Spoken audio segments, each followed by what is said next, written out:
There is a kind of person you cannot argue with, not because they're stubborn, but because they've stopped needing to win. Their calm disarms aggression. Their silence dismantles chaos. You can shout, accuse, twist their words, but their mind stands still like a mountain in a storm. They understand what most people never do, that every argument is a mirror, every insult is a projection, and peace is not weakness, but mastery. This is the mind trained by Stoicism, a discipline older than empires, sharper than logic, and deeper than emotion. The Stoic doesn't escape pain. They transform it. They don't reject reality. They understand it. And once you think like that, nobody argues with you again, not because you silence others, but because you have silenced yourself. The mind at war with itself makes more noise than 1,000 battles. You wake, and already the trial begins. The alarm pierces the quiet darkness, and before your feet touch the floor, the thoughts arrive like uninvited guests at a funeral. What did they mean by that comment yesterday? Why didn't they respond to your message? What if today goes wrong? What if you're not enough? What if you've never been enough? The modern human wakes not into mourning, but into anxiety. You scroll through your phone, that glowing oracle of comparison and catastrophe, and within minutes you've absorbed the curated perfection of strangers, the outrage of distant conflicts, the advertisements promising you completeness if only you buy, consume, become. Your coffee grows cold as you argue with someone in your head, someone who isn't even there. You rehearse conversations that will never happen. You replay moments that are already gone, editing them, rewinding them, wishing you had said this instead of that. This is the noise within. Epictetus, the Stoic philosopher who was born a slave and died freer than emperors, once wrote, "We suffer more in imagination than in reality." He understood something that escapes most people even today, 2,000 years later. The wars we lose are not fought on battlefields or in boardrooms. They are fought in the space between our ears, in the theater of thought, where we play both hero and villain, prosecutor and defendant, judge and condemned. Modern psychology calls this rumination, the compulsive rehearsal of negative thoughts, the mental tape that plays on loop. Cognitive science has mapped it, measured it, given it clinical names. But the Stoics knew it intimately, felt it deeply, and more importantly, discovered how to quiet it. You see, the noise within is not random. It follows patterns, ancient patterns encoded in our psychology. It is the ego defending itself against perceived threats. It is the primitive brain scanning for danger, finding it everywhere, because that's what kept our ancestors alive. The problem is that the threats have changed, but the machinery hasn't. We are not running from predators anymore. We are running from the possibility of being wrong, of being rejected, of being less than we imagine we should be. Every argument you have, every heated debate, every passive-aggressive text, every silent treatment begins long before words are spoken. It begins in this internal chaos, this desperate need to be right, to be validated, to have your version of reality confirmed by someone else. You argue because you are afraid. You are afraid that if you are wrong about this, you might be wrong about everything. And if you're wrong about everything, then who are you? The noise within is the sound of a self that doesn't know itself, desperately seeking confirmation from the outside world. Think about the last time you found yourself in an argument that spiraled out of control. Maybe it started small, a comment about politics, a disagreement about where to eat, a misunderstood tone in a text message. But somehow it grew, voices raised, words weaponized. the original point forgotten, replaced by something deeper, older, more primal. It wasn't about the restaurant anymore.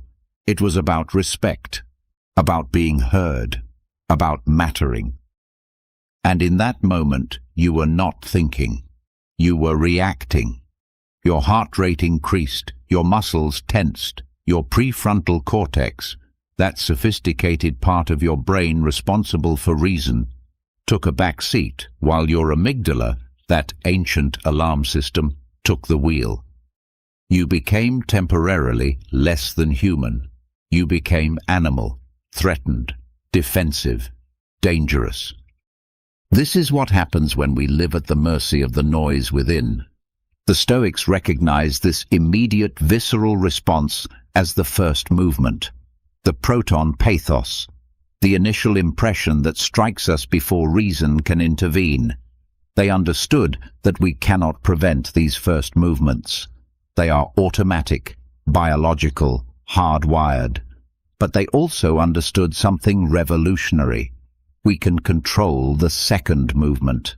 We can control what we do with that initial impulse. Most people never learn this. They spend their entire lives as passengers in their own minds, watching thoughts arise and believing every single one, following every emotional impulse as if it were divine command. They are like ships without rudders, blown by every wind of feeling, crashed against every rock of circumstance. The noise within convinces them that their thoughts are reality, that their feelings are facts, that their perceptions are truth. Someone looks at them the wrong way, and they construct an entire narrative of disrespect. Someone doesn't text back immediately, and they compose a mental prosecution case for abandonment. Someone disagrees with them, and suddenly it's not just a different opinion. It's a threat to their entire existence. This is the trap. This is the prison most people live in without even knowing they're imprisoned. And the bars are made of thoughts. The tragedy is not that we have these thoughts. The tragedy is that we believe we are these thoughts. We have so thoroughly identified with the voice in our head that we cannot imagine a separation between the thinker and the thought, between the observer and the observed, between the self and the story the self tells.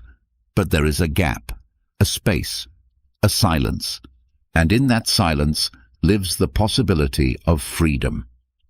The Stoics spent lifetimes exploring this gap, training themselves to recognize the noise for what it is, not truth, but interpretation, not reality, but perception, not the world as it is, but the world as it appears through the distorting lens of fear, desire, ego, and conditioning. You are not your thoughts. You are the awareness that witnesses thoughts. And once you understand this, truly understand it, not just intellectually but experientially, everything changes. The noise begins to quiet. The wars begin to end. And you discover something extraordinary. The person you were arguing with all along was never the other person. It was always you. You were at war with yourself, projecting that war onto the world, demanding that others validate the story you were telling, furious when they wouldn't play their assigned roles in your internal drama. This is where transformation begins, not in victory over others, but in recognition of the battlefield itself. The noise within is the first enemy, and it is the only enemy that truly matters. Control is the most seductive illusion humanity has ever created. We believe desperately that if we argue hard enough, plan thoroughly enough, worry intensely enough, we can bend reality to our will. We believe that the right words, the perfect strategy, the most devastating comeback will finally give us what we seek: power over the uncontrollable, certainty in an uncertain world, peace through domination. This belief is killing us. Not quickly, not dramatically, but slowly, like a poison we willingly drink each day, convinced it's medicine. We exhaust ourselves trying to control things that were never ours to control. We argue with people who will never change their minds. We replay the past as if our rumination could rewrite history. We rehearse the future as if our anxiety could prevent catastrophe. The Stoics called this the fundamental delusion, and they built their entire philosophy on its demolition. Epictetus, writing from experience that would break most modern people, divided all of existence into two categories: things within our control and things beyond it. It sounds simple, almost childishly obvious. Yet if you actually examine your daily suffering, you'll find that nearly all of it comes from violating this simple truth. You suffer because you want someone to love you who doesn't. That is outside your control. You suffer because you want the weather to cooperate with your plans. Outside your control. You suffer because you want people to understand you, respect you, agree with you, validate you. All of it, every bit of it, outside your control. What then is within your control? Only this: your response, your interpretation, your judgment, your will. That's it. That's the entire kingdom you actually rule. And for most people, it's the only kingdom they never bother to govern. Modern psychology, particularly cognitive behavioral therapy, has rediscovered this ancient wisdom and wrapped it in new language. Aaron Beck and Albert Ellis, the pioneers of CBT, essentially reconstructed Stoicism for the 20th century. They taught that it's not events themselves that disturb us, but our judgments about those events. They taught that we can change our suffering by changing our thinking. The Stoics said the same thing 2 millennia earlier. Marcus Aurelius, Emperor of Rome, the most powerful man in the known world, wrote in his private journals, "If you are distressed by anything external, the pain is not due to the thing itself, but to your estimate of it, and this you have the power to revoke at any moment." Read that again. The Emperor of Rome, commanding legions, governing an empire that stretched from Britain to Africa, knew that his true power lay not in his armies, but in his mind. He knew that the invisible enemy, the one that could actually defeat him, was not the barbarians at the gates, but his own unchallenged judgments about what was happening. Consider the modern battlefield, social media. Here is where the invisible enemy reveals itself most clearly. You post something, an opinion, a photo, a moment from your life. Within minutes, the responses arrive. Some praise, some critique, some attack. Your heart rate changes, your mood shifts. You refresh the page compulsively, seeking validation, dreading condemnation. You craft responses, delete them, rewrite them, imagining how each word will land, how each phrase will be interpreted. You have just given strangers complete power over your emotional state. You have surrendered your inner kingdom to people who don't know you, who don't love you, who will forget about you before their next meal. This is the invisible enemy at work. Not the people commenting, but your belief that their opinions matter, that external validation can fill an internal void, that you can control how others perceive you if you just find the right words, the right image, the right performance. The existentialists, particularly Jean-Paul Sartre, explored this from a different angle. Sartre wrote about bad faith, the human tendency to deceive ourselves about our own freedom. We pretend we have no choice. We say, "I had to respond," or "they made me angry," or "I couldn't help it." But this is a lie we tell ourselves to avoid the terrifying responsibility of our own freedom. You always have a choice. You can choose not to engage. You can choose to let the insult pass. You can choose to be misunderstood. You can choose to lose the argument, but we don't, do we? We don't, because the invisible enemy whispers, if you don't fight back, you're weak. If you don't defend yourself, you're worthless. If you don't win, you're nothing. And we believe it. The invisible enemy is not outside you. It's the part of you that needs to be right more than it needs to be at peace. It's the part that would rather be validated than be free. It's the ego, that fragile construction of identity that must constantly defend itself against the perceived threats of a world that, truthfully, isn't thinking about you nearly as much as you imagine. Viktor Frankl, writing from the hell of Nazi concentration camps, discovered something that the Stoics knew. The last human freedom is the freedom to choose one's attitude in any given set of circumstances. Even when everything external had been stripped away, family, possessions, dignity, even his own name, Frankl realized that his captors could not take his inner freedom unless he surrendered it. This is the secret the invisible enemy doesn't want you to know. It has no power except what you give it. Every argument you cannot walk away from is a chain you've forged yourself.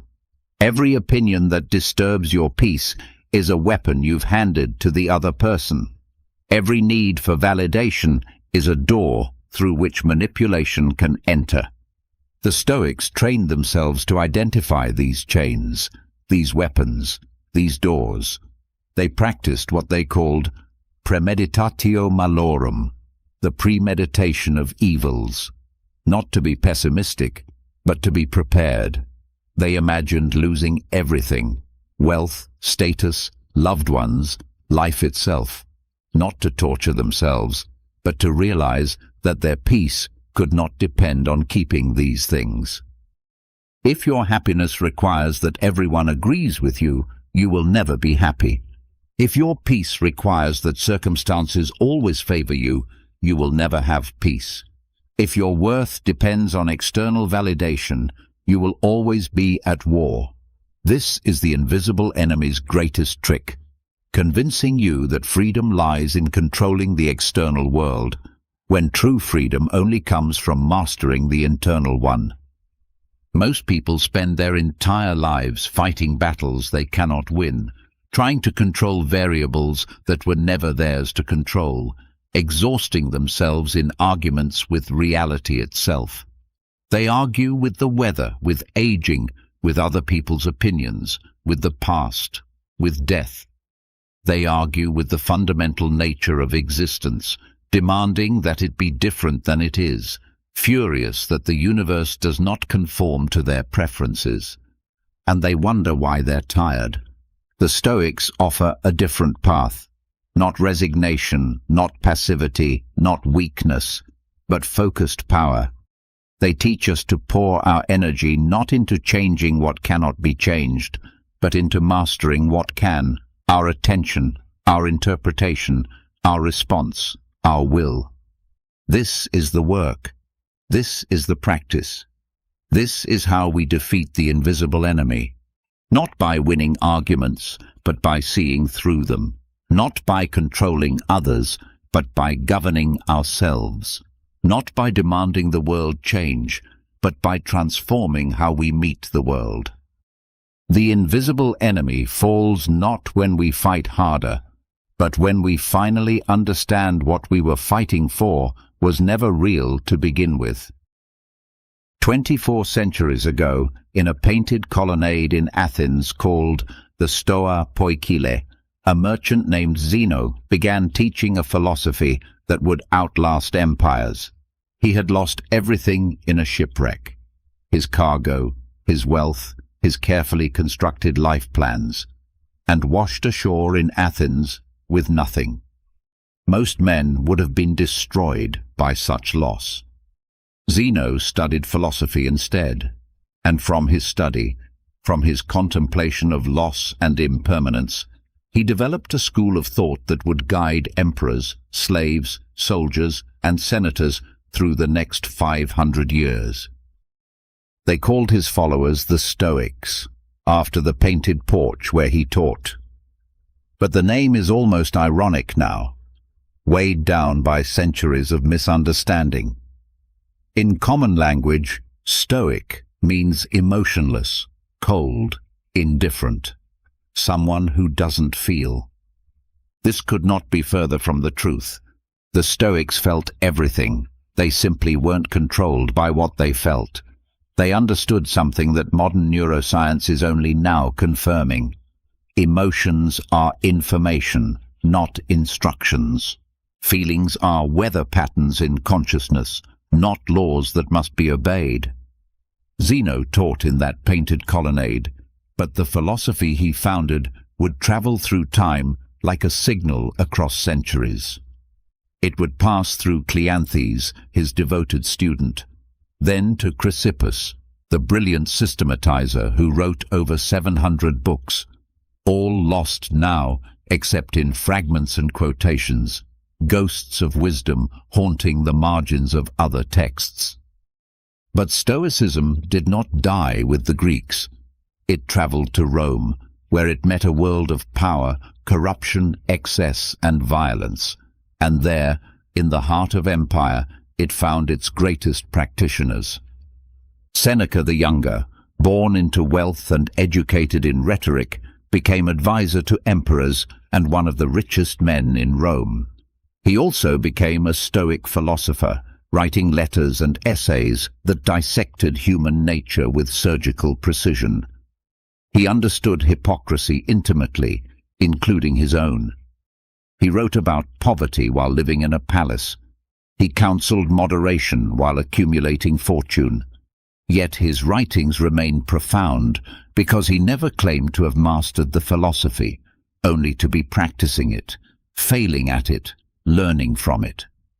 Seneca wrote, "We suffer more often in imagination than in reality." He wrote about how to face death, how to use time wisely, how to handle anger. He wrote these things knowing he would one day be forced to live them. When the Emperor Nero, his former student, ordered him to commit suicide, Seneca faced death with the calm he had spent decades cultivating. He cut his wrists in a warm bath, dictating philosophy to his scribes until consciousness faded. Whether he felt fear, we don't know. The Stoics weren't trying to eliminate fear, only to not be ruled by it. Then there was Epictetus, born a slave in Hierapolis, property of one of Nero's secretaries. He was crippled, possibly from torture, possibly from disease. He lived in chains while free men walked past. Yet Epictetus discovered something they hadn't, that no one could enslave his mind unless he allowed it. After gaining his freedom, he taught philosophy in Nicopolis, and his lectures were recorded by his student Arrian in a book called the Enchiridion, the Handbook. These lectures remain startlingly modern, startlingly relevant. Epictetus speaks across 20 centuries as if he's sitting across from you right now, asking, what is within your control? What is outside it? Why are you disturbing yourself over things that are not yours to command? He taught that we are not disturbed by events, but by our judgments about events, that we can choose our response to anything that happens, that freedom is not the absence of constraints, but the wisdom to understand which constraints actually matter.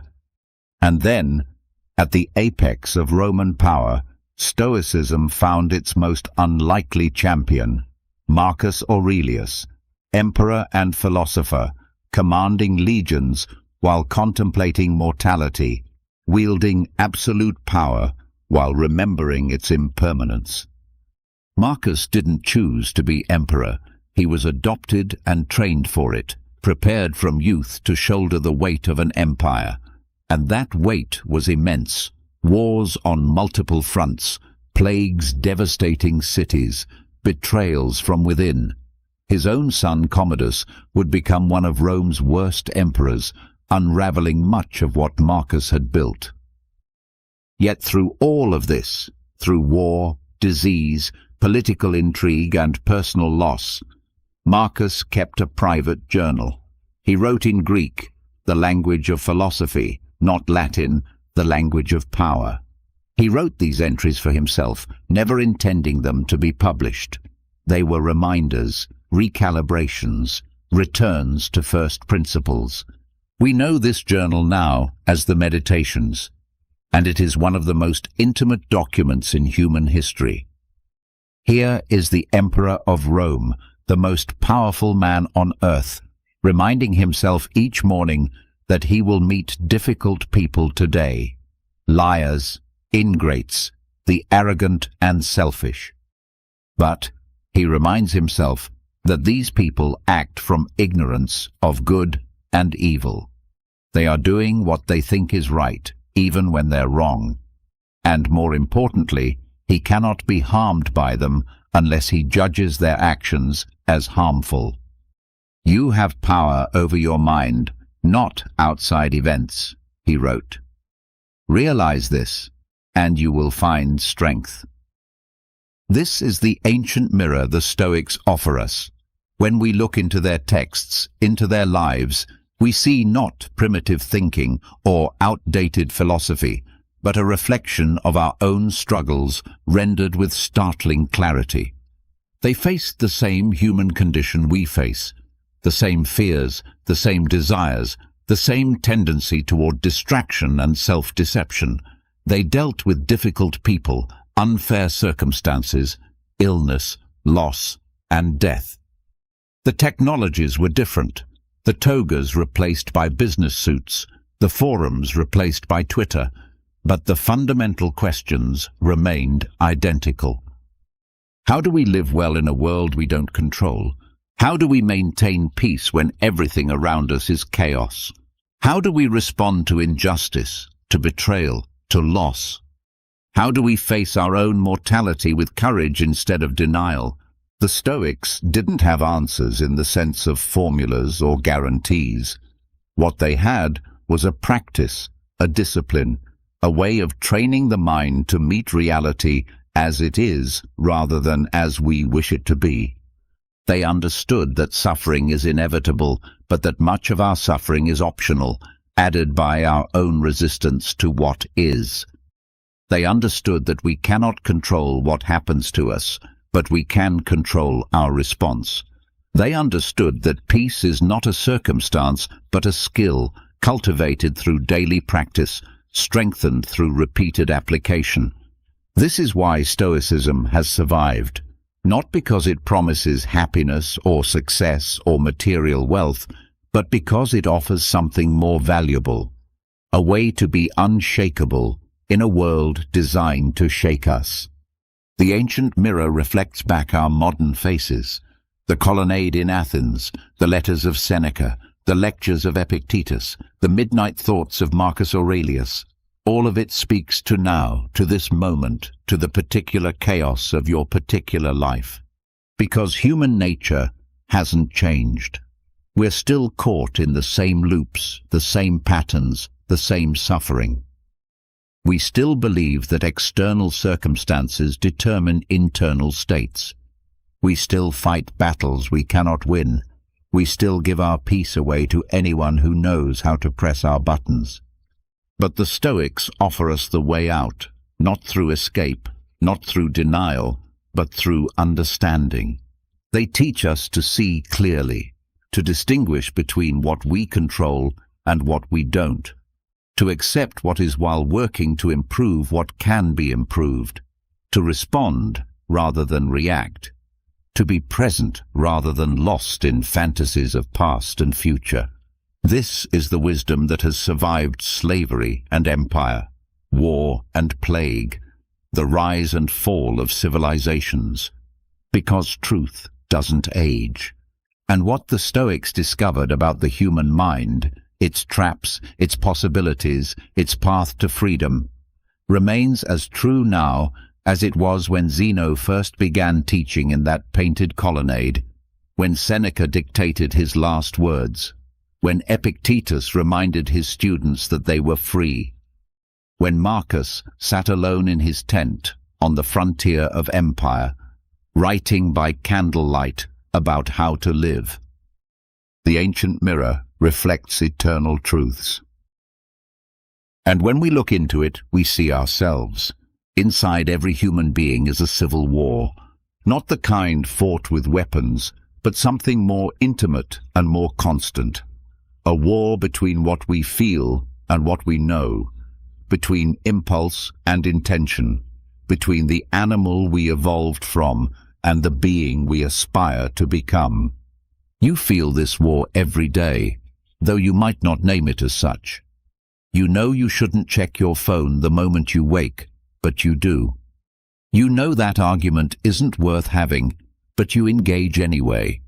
You know that worry won't change the outcome, but you worry regardless. You know that person isn't good for you, but you return to them again and again. This is the battlefield between emotion and reason. The Stoics understood this war intimately. They didn't see emotions as enemies to be destroyed, but as forces to be understood and, crucially, to be governed. They developed a concept that has been tragically misunderstood for centuries: apatheia. In English, this became apathy, which we associate with not caring, with numbness, with emotional death. But this is a mistranslation so severe it has obscured one of philosophy's most important insights. Apatheia doesn't mean the absence of emotion. It means freedom from being enslaved by emotion.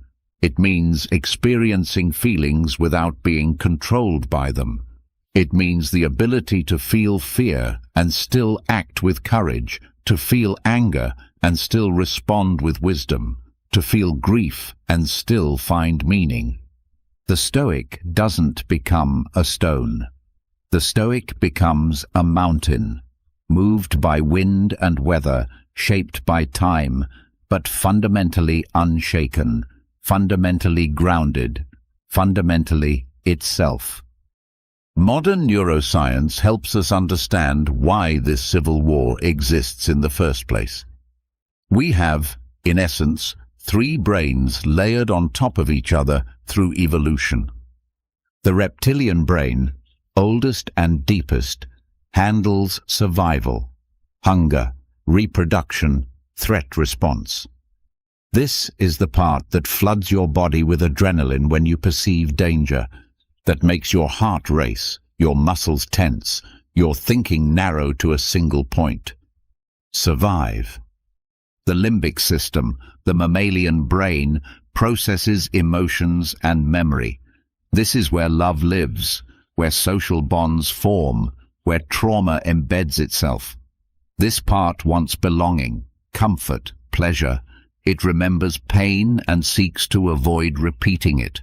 It forms attachments and fears abandonment.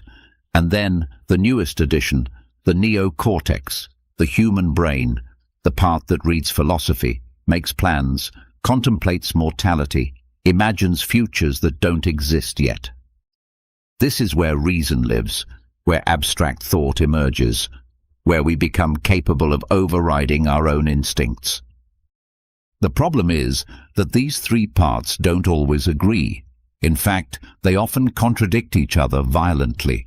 Your rational brain knows that public speaking is safe, but your reptilian brain screams danger and floods you with fear. Your rational brain knows you should save money, but your limbic system craves the immediate pleasure of purchase. Your rational brain knows you need to leave that relationship, but your emotional brain is terrified of being alone. This is the war, and most people lose it every single day. They lose it because they've never learned to observe it. They experience the surge of emotion and believe it is reality. They feel afraid and assume there must be danger. They feel angry and assume they've been wronged. They feel desire and assume they should pursue it. The Stoics practiced something revolutionary. They learned to insert a pause between stimulus and response. They learned to observe the first movement, that initial surge of emotion, without immediately acting on it. They learned to say, "I notice I'm feeling angry. But I am not my anger.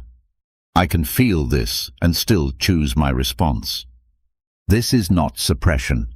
Suppression is pushing down emotion, pretending it doesn't exist, building pressure until it explodes.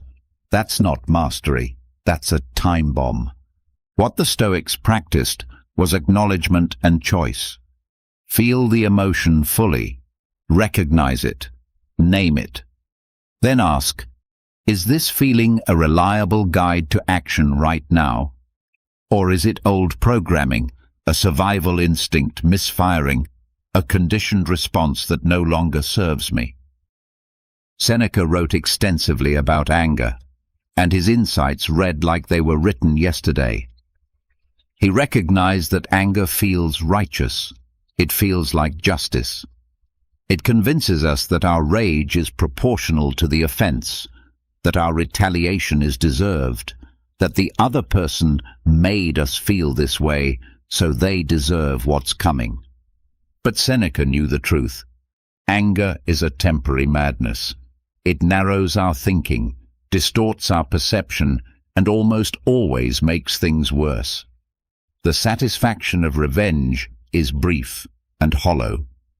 The damage it causes, to relationships, to reputation, to our own peace, is lasting. Yet he didn't say, never feel anger. He said, when you feel anger rising, pause. Ask yourself what happened. Ask yourself what you're interpreting. Ask yourself what the anger is trying to protect. Ask yourself if action taken from this state will make things better or worse. This pause is everything. This pause is where freedom lives. Carl Jung, working 2,000 years after the Stoics, but arriving at similar conclusions, described what he called individuation, the process of integrating all parts of ourselves, including the shadow, the parts we reject or deny. Jung understood that we cannot eliminate our darker impulses, our primitive reactions, our emotional volatility. We can only become conscious of them. And consciousness transforms everything. When you can observe your own anger, you are no longer fully identified with it. When you can watch your own fear, you've already created distance from it. When you can witness your own thoughts, you've discovered that you are not those thoughts. You are the awareness that perceives them. This is the gap, the space between stimulus and response, the moment of choice. Viktor Frankl, in perhaps the most extreme test of human psychology imaginable, discovered this gap in a concentration camp. Between what happened to him and his response to it, there was a space. In that space lay his freedom, the one thing his captors could not take. He could not control the brutality, but he could control what it meant to him. He could not prevent suffering, but he could choose whether that suffering had meaning or was merely absurd cruelty. This is what the Stoics called prohairesis, moral choice, will, intention. It's the part of you that can step back from every circumstance and decide, how will I meet this? What kind of person will I be in this moment? It's not about suppressing emotion. It's about not being suppressed by emotion. Think about the last time you reacted poorly to something, snapped at someone you love, sent an angry message you regretted, made a decision from fear or insecurity. If you replay that moment honestly, you'll probably see that there was a tiny space, a millisecond, where you could have chosen differently.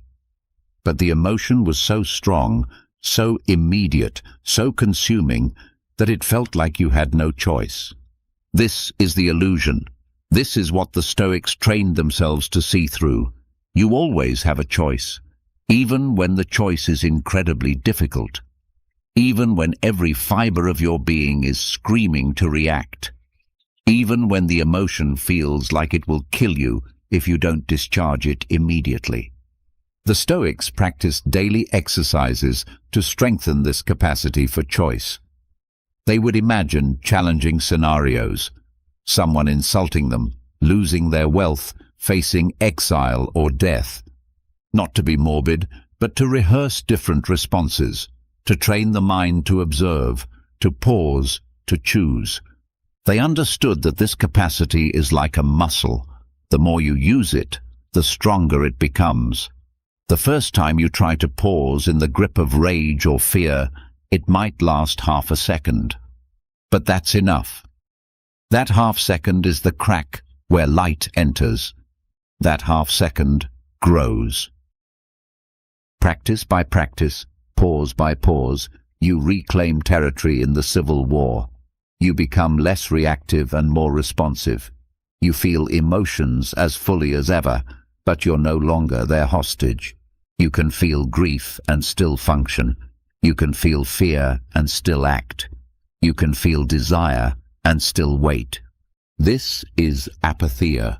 This is the freedom the Stoics promised. Not freedom from emotion, but freedom within emotion. Not the absence of the war, but the wisdom to know which side to fight for. Between emotion and reason is where you live. Between impulse and intention is where character forms. Between stimulus and response is where power actually exists. And once you learn to inhabit that space, once you make it your home, everything changes. Not because the world becomes easier, but because you become unshakable. The first victory is not over your enemy. It is over your own impulse to react. This is what separates those who master themselves from those who are forever mastered by circumstance. This is the invisible line between freedom and slavery, between peace and perpetual agitation, between wisdom and the endless repetition of the same mistakes. Seneca understood this with painful clarity. In his letters to Lucilius, his young friend and student, Seneca wrote about the moment that determines everything, the instant between provocation and response. He knew that in that brief space, too small to measure but infinite in consequence, lies the entire possibility of transformation. The greatest remedy for anger, he wrote, is delay. Simple, almost absurdly simple. Yet, how many relationships have been destroyed, how many careers ended, how many lives derailed, because someone could not wait, could not pause, could not insert even 5 seconds between feeling and action. You know this from your own life. You've sent the text message you regretted before your finger left the screen. You've spoken words you wanted to pull back into your mouth the instant they left it. You've made decisions in the heat of emotion that you spent months or years trying to undo. The Stoics called this the first movement, the protos hormi, the initial impulse that arises unbidden. You cannot control this. It arrives like weather, like a wave hitting shore. Someone insults you, and anger flares. Someone threatens you, and fear spikes. Someone attracts you, and desire ignites. These first movements are not failures. They are not weakness. They are simply human. But what happens next, the second movement, this is entirely within your control, and this is where mastery lives. The untrained person moves immediately from impulse to action. Feel anger, speak anger, feel desire, pursue desire, feel fear, flee or fight. There is no gap, no space, no consciousness between stimulus and response. They are reactive beings, pushed and pulled by every external event, slaves to whatever emotion happens to arise. The Stoic learns to pause, not forever, not in a way that paralyzes or prevents necessary action, but long enough to ask, is this the response I want? Is this who I want to be in this moment? Will this action, taken from this emotional state, improve the situation or make it worse. Marcus Aurelius, governing an empire, facing constant decisions that affected millions of lives, wrote in his private journal, "You have power over your mind, not outside events. Realize this, and you will find strength." He was reminding himself daily that the source of his power was not his legions or his wealth or his political position. It was his capacity to pause, to reflect, to choose his response rather than merely react to circumstances. Imagine if he hadn't practiced this. Imagine an emperor who reacted immediately to every provocation, every threat, every insult from senators or generals or foreign kings. Rome would have been bathed in blood. War would have followed war. The empire would have consumed itself. Instead, Marcus paused. He considered. He responded with measured intention rather than reflexive emotion. This is the first victory. And it's available to you right now in whatever situation you're facing. The colleague who takes credit for your work. The partner who says something hurtful. The stranger on the internet who attacks your opinion. The traffic that makes you late. The weather that ruins your plans. The diagnosis that changes everything. In each of these moments, there is an initial surge of emotion. This is the first movement.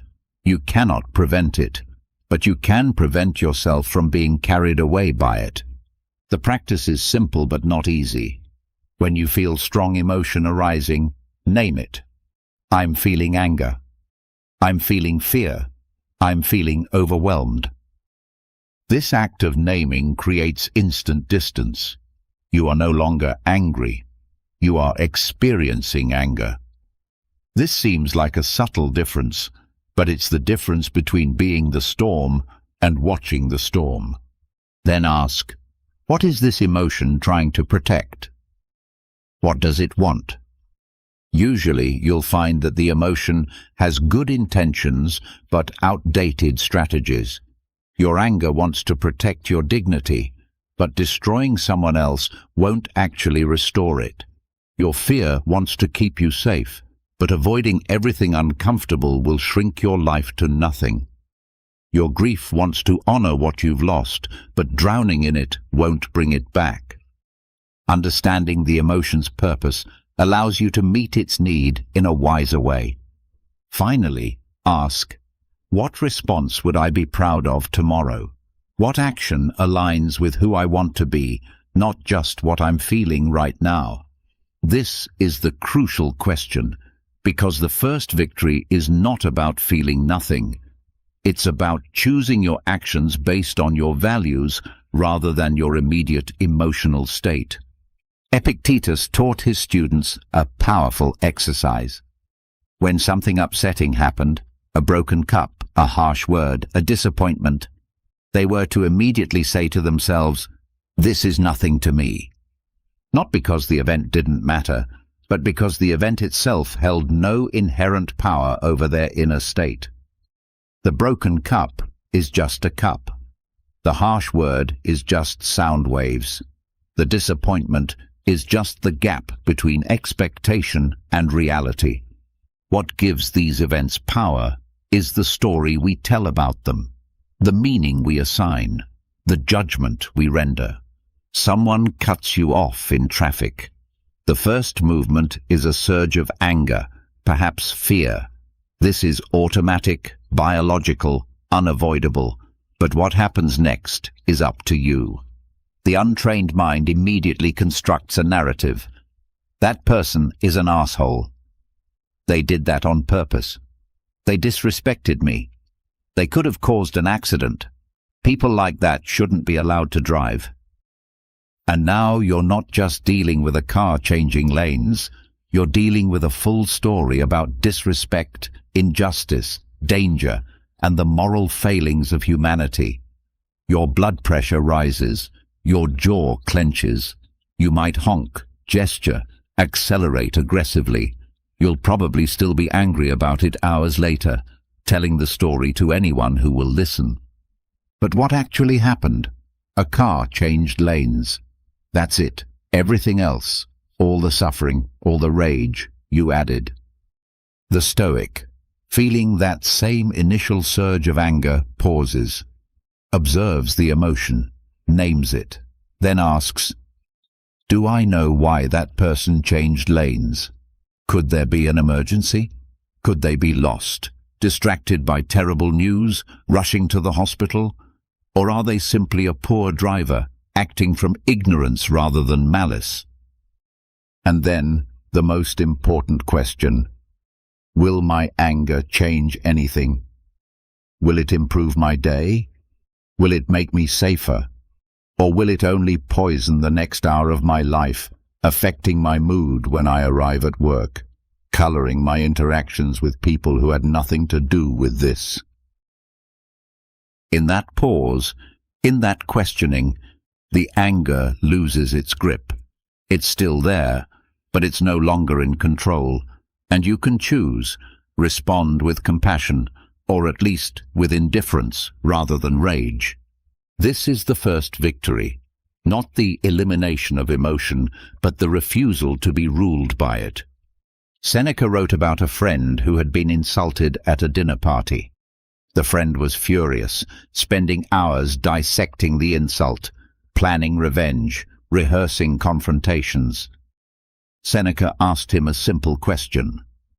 What if the person who insulted you is a fool? Then why do you care about a fool's opinion? And if they're wise, perhaps they saw something true that you need to hear. Either way, your anger serves no purpose. This is the Stoic method, not denial, not suppression, but relentless questioning of our immediate reactions until we see them clearly for what they are, often irrational, almost always counterproductive, and completely within our power to transcend. The first victory creates a foundation for every victory that follows. Because once you can pause before reacting, once you can observe your emotions without being consumed by them, once you can choose your response based on wisdom rather than impulse, you become fundamentally unshakable. People can insult you, but you decide whether to be insulted. Circumstances can be difficult, but you decide whether to be defeated. Life can be unfair, but you decide whether to become bitter. This doesn't mean you won't feel pain. The Stoics felt pain. Marcus Aurelius buried children. Seneca faced exile and eventual execution. Epictetus lived with a crippled leg and the trauma of slavery. They felt grief, fear, anger, disappointment, all of it. But they didn't let these feelings make decisions for them. They didn't allow temporary emotions to dictate permanent actions. They didn't surrender their inner freedom to external circumstances. And this is what made them unconquerable. Think about the last argument you had that spiraled out of control. Somewhere near the beginning, there was a moment, brief, almost imperceptible, where you could have chosen differently. You could have paused. You could have asked a question instead of making an accusation. You could have acknowledged your own role instead of blaming. You could have said, "I need a moment," instead of escalating. That moment was your first victory, waiting to be claimed. You missed it that time. But it will come again. It comes every day, multiple times, in small situations and large ones. The practice is to catch it, to recognize the space between what happens and how you respond, to inhabit that space consciously, intentionally, powerfully. At first, you'll miss it more often than you catch it. The emotion will be too fast, too strong, too overwhelming.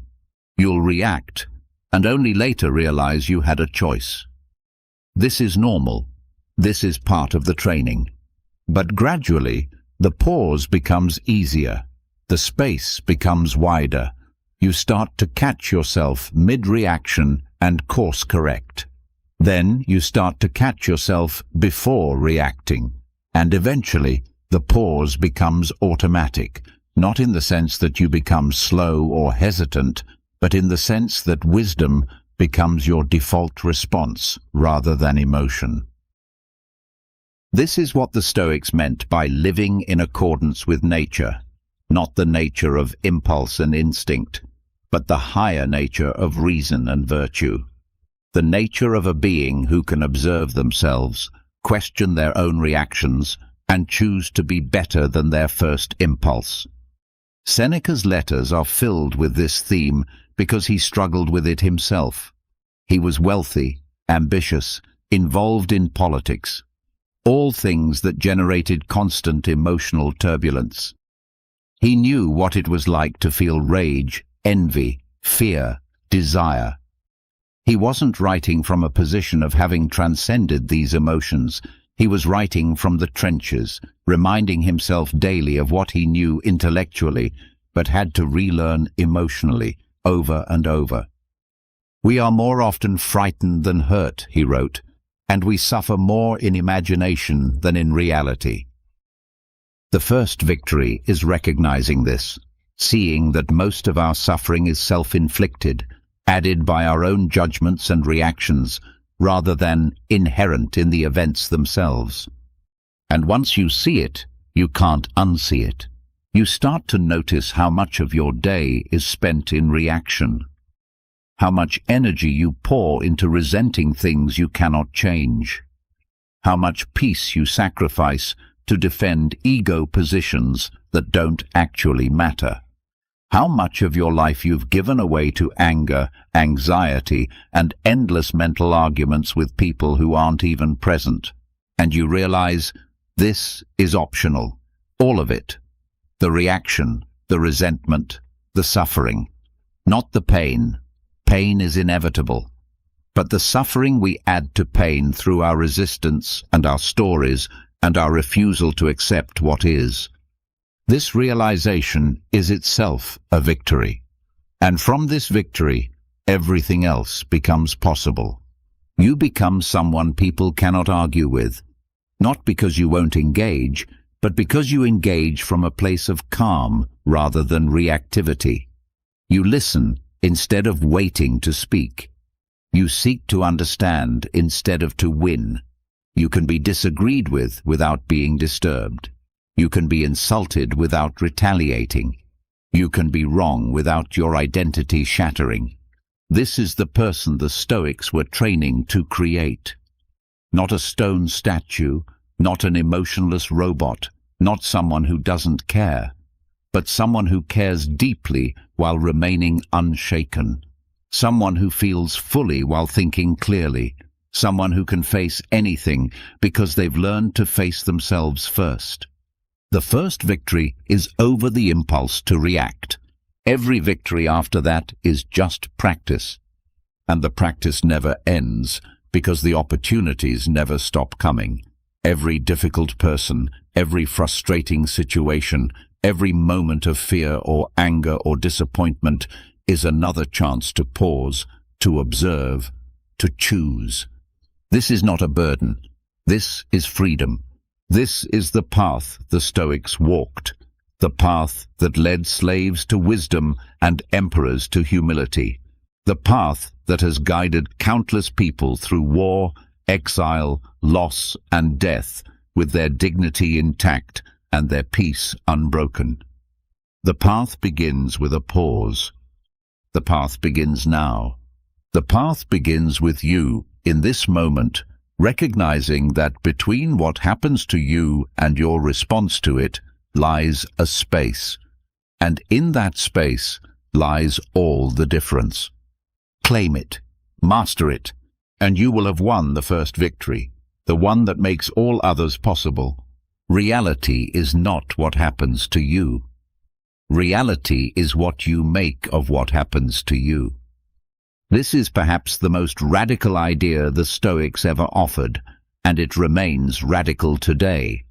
We live in a world that insists circumstances determine outcomes, that events have inherent meaning, that what happens to us defines who we become. The Stoics rejected this entirely.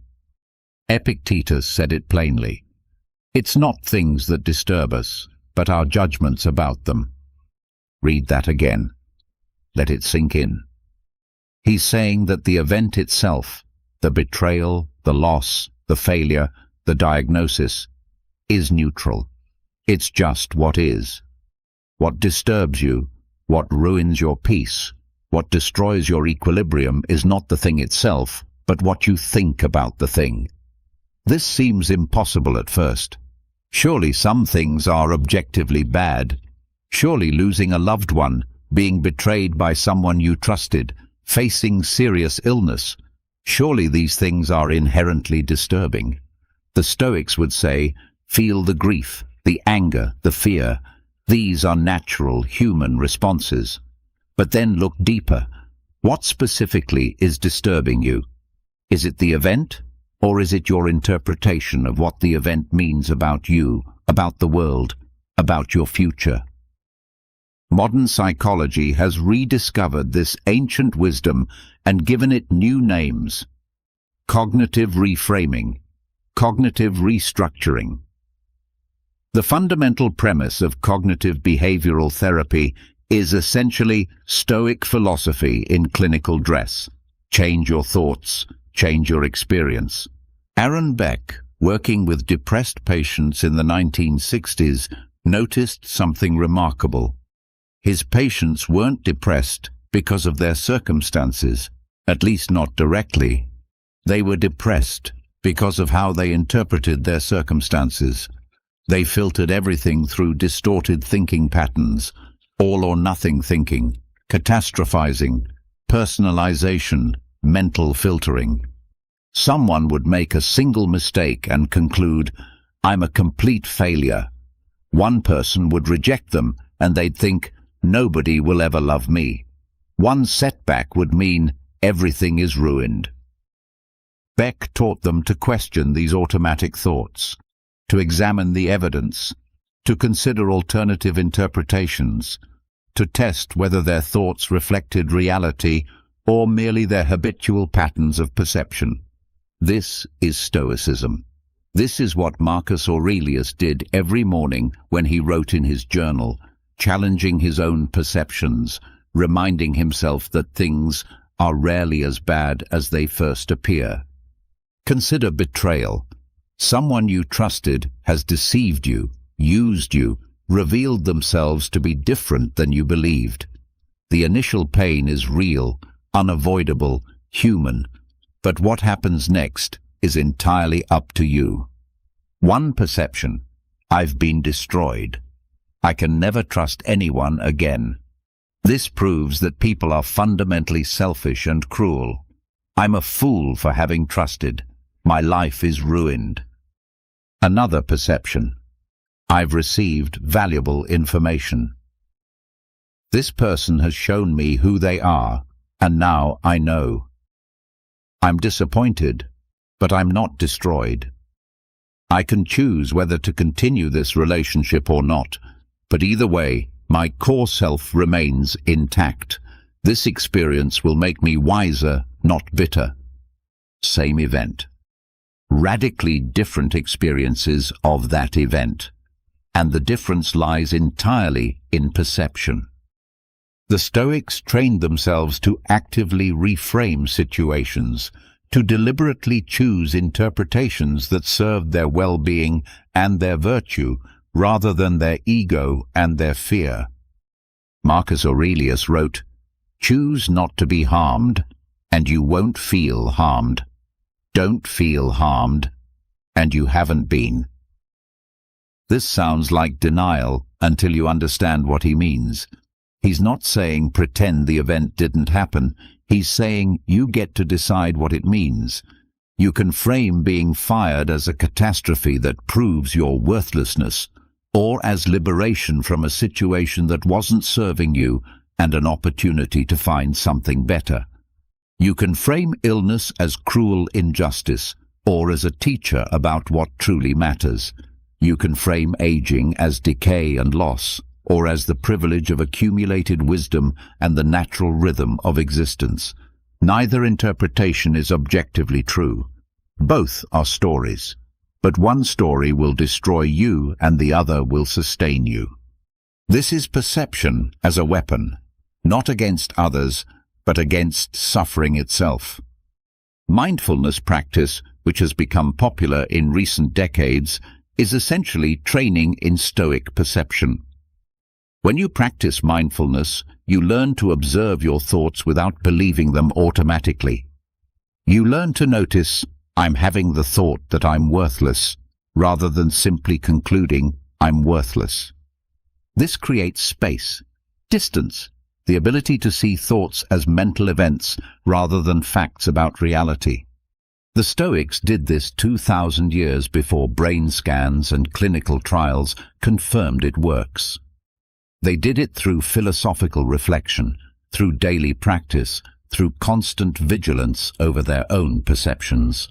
Seneca wrote about receiving insults. He said you can choose to be insulted or not. If someone calls you something you're not, why would you be disturbed? They're simply wrong. If they call you something you are, why be disturbed? They're simply observant. Either way, the insult has no power except what you grant it. This seems cold until you realize what he's actually saying. Your peace is too valuable to be held hostage by other people's opinions. Your sense of self is too important to be determined by external validation or criticism. Consider a personal betrayal transformed through perception. You discover that a colleague has been undermining you, taking credit for your work, spreading rumors to advance their own career at your expense. The initial response is rage, hurt, a sense of violation. This is the first movement, and it's natural. But then you pause. You apply Stoic perception. What actually happened? Someone acted out of their own insecurity, their own fear, their own misguided attempt to feel significant. They revealed their character, not yours. They damaged their own integrity, not yours. Can you control their behavior? Number. Can you control whether you work with them? Perhaps. Can you control how this affects your inner state? Absolutely.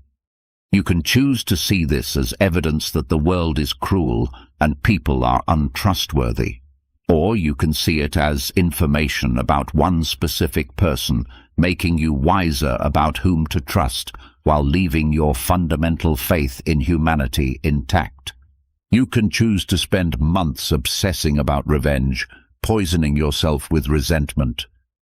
Or you can extract the lesson, make whatever practical changes are necessary, and move forward unburdened. You can choose to let this person occupy space in your mind, shaping your mood, affecting your health, ruining your days. Or you can recognize that they're simply someone acting from ignorance and pain, and you can feel a kind of pity mixed with firm boundaries. Same event, but through conscious perception, you've transformed it from a trauma into a teaching, from a wound into wisdom. This is not positive thinking. The Stoics weren't optimists. They were realists who understood that reality itself is less important than how we perceive reality. They practiced what they called turning the obstacle upside down, finding the opportunity in every difficulty, the advantage in every setback, the lesson in every failure.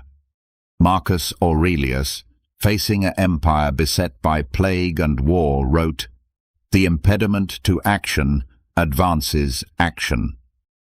What stands in the way becomes the way." He meant that obstacles are not just challenges to overcome, but opportunities to practice virtue. The difficult person teaches you patience. The unfair situation teaches you justice and equanimity. The loss teaches you about what truly matters. The fear teaches you courage. But none of this happens automatically. It happens through conscious, deliberate reframing of perception. Modern neuroscience confirms what the Stoics knew. The brain is plastic. Neural pathways strengthen with use. If you habitually perceive setbacks as catastrophes, you're strengthening catastrophic thinking patterns. If you habitually perceive challenges as opportunities, you're strengthening resilient thinking patterns. You are, quite literally, training your brain with every interpretation you make. The Stoics understood this intuitively. They knew that perception was not just passive reception of reality, but active construction of meaning. And they knew that mastering perception was the key to mastering life itself. This is why perception is a weapon, not a weapon against other people, but against the suffering we inflict on ourselves through distorted, unconsidered, habitual ways of seeing. When someone insults you and you choose not to be insulted, you've disarmed them completely. Not because you've defended yourself, but because you've refused to fight on their terms. You've recognized that their words only have the power you give them. When circumstances turn against you and you refuse to catastrophize, you've transformed potential trauma into mere difficulty. You've maintained your equilibrium, your clarity, your ability to respond effectively rather than react desperately.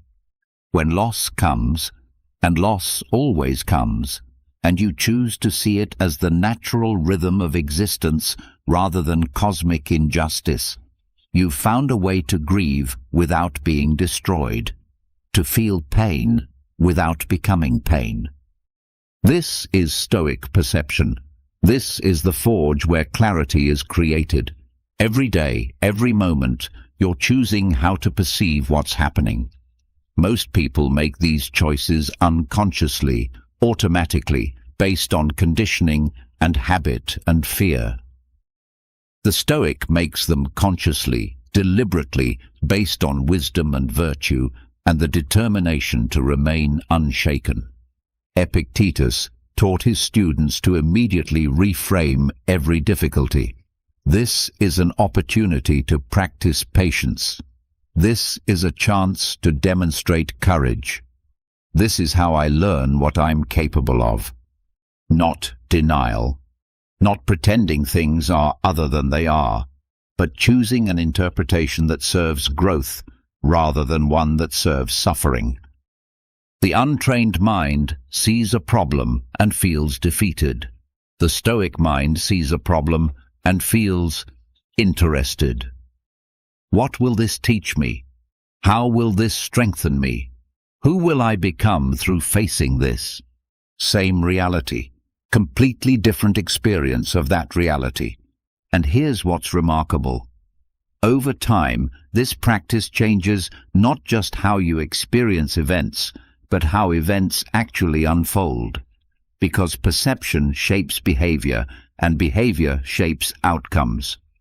If you perceive a setback as catastrophic, you'll respond with panic, poor judgment, desperate actions that often make things worse. If you perceive the same setback as a temporary difficulty requiring clear thinking, you'll respond with calm problem-solving that often resolves the situation. The Stoics understood that perception is not separate from reality. It shapes reality, not in a magical way, but in a profoundly practical one. This is why Marcus Aurelius, Seneca, and Epictetus all emphasize the same practice. Constant vigilance over your perceptions. Question every automatic interpretation. Challenge every habitual judgment. Ask always, is this true? Is this useful? Is this the only way to see this? Perception is a weapon. Learn to wield it, and you become unconquerable. Not because nothing bad will happen to you, but because you will have learned to meet whatever happens with clarity, courage, and wisdom. And once you can do that, what is there left to fear? We are haunted by what we want. Every craving is a chain. Every "if only I had that" is a postponement of peace. Every "I'll be happy when" is a promise we make to ourselves that we rarely keep, because the target keeps moving, the goalpost shifts, the desire regenerates itself the moment it's satisfied. The Stoics understood something that cuts against everything modern culture teaches. Desire itself is the problem, not the failure to satisfy desire. This requires careful unpacking, because it sounds like the Stoics were advocating for a joyless, ascetic life of deprivation. They weren't. What they were saying is infinitely more subtle and more radical. Epictetus divided all things into two categories, things we control and things we don't. We've discussed this, but nested within this teaching is something deeper, a discipline of desire that goes to the root of human suffering. He said, "Desire only what is within your control. Everything else is a setup for disappointment, frustration, and slavery." Most people desire wealth, but wealth depends on markets, luck, other people's decisions, things outside your control. So you've set yourself up to be perpetually anxious, perpetually feeling insufficient, perpetually at the mercy of circumstances. Most people desire recognition, but recognition depends on others' opinions, which you cannot control. So you've made your peace hostage to the judgments of people who may be fickle, ignorant, or indifferent. Most people desire love from a specific person, but another person's feelings are outside your control, so you've guaranteed your own suffering because you're depending on something you cannot guarantee. The Stoic solution is not to desire nothing, it's to redirect desire toward what you actually control, your character, your effort, your intention, your response. Desire to be honest, that's within your control. Desire to be courageous, that's yours to command. Desire to treat others with respect, you can do that regardless of how they treat you. Desire to live according to your values, nothing can stop you except your own choices. This is the discipline of desire. And it's the hardest discipline the Stoics taught, because it requires abandoning the very things most people spend their entire lives chasing. Epicurus, the philosopher often mistakenly associated with hedonism, actually taught something surprisingly similar. He divided desires into three categories: natural and necessary, food, shelter, friendship; natural but unnecessary, gourmet food, luxurious shelter; and neither natural nor necessary, fame, power, excessive wealth. He taught that the first category should be satisfied simply. The second category should be enjoyed moderately when available but not pursued anxiously. And the third category should be abandoned entirely because it leads only to endless craving and inevitable disappointment. The Stoics went further. They said even the natural and necessary desires should be held lightly. Yes, desire food when hungry, but be prepared to go without. Yes, desire shelter, but be ready to lose it. Yes, desire friendship, but understand that all relationships end eventually, through distance, change, or death. This sounds grim until you realize what it actually creates: freedom. If your happiness depends on having things, you're forever vulnerable to loss. If your peace depends on circumstances being a certain way, you're forever at war with reality. If your sense of self depends on external validation, you're forever a slave to other people's opinions. But if you can want things without needing them, enjoy things without clinging to them, appreciate things without depending on them, then nothing can touch you, nothing can control you, nothing can take your peace. Viktor Frankl, imprisoned in Auschwitz, watching people die daily from starvation, disease, and execution, discovered this truth in its most extreme form. He noticed that survival didn't correlate with physical strength, or youth or health. It correlated with meaning.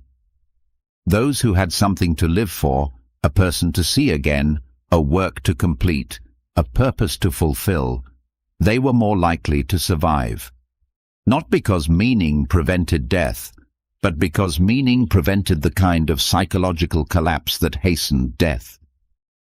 Frankl realized that the Nazis could take everything: his family, his possessions, his profession, his name, his body. But they could not take his inner freedom, his ability to choose his attitude, to find meaning even in suffering, to decide what this experience would make of him rather than merely what it would do to him. This is the discipline of desire in its purest form, desiring only what cannot be taken, desiring character over circumstance, desiring meaning over comfort, desiring integrity over survival itself. The existentialists, particularly Jean-Paul Sartre and Albert Camus, arrived at similar conclusions from a different starting point. Camus wrote about Sisyphus, condemned by the gods to roll a boulder up a mountain for eternity, only to watch it roll back down, then to start again. Camus asked, "Is this not the perfect image of human existence? We struggle, we build, we achieve, and then it all comes undone. We age, we die, everything we create eventually crumbles. So what's the point?" His answer: one must imagine Sisyphus happy. Happy, condemned to eternal futile labor, yes, because Sisyphus can choose his attitude toward his fate. He can push the boulder with dignity, with defiance, with acceptance. He can find meaning not in the outcome, but in the action itself, in the integrity of the effort. This is the discipline of desire transformed into the acceptance of absurdity. We cannot control outcomes. We cannot guarantee success. We cannot prevent suffering or loss or death, but we can control how we meet these inevitabilities. The Stoics practiced specific exercises to discipline desire. They practiced voluntary discomfort, sleeping on the floor occasionally, eating simple food, enduring cold or heat, not to suffer, but to prove to themselves that they could be content with less, to remove the fear of deprivation that makes desire so desperate and clinging.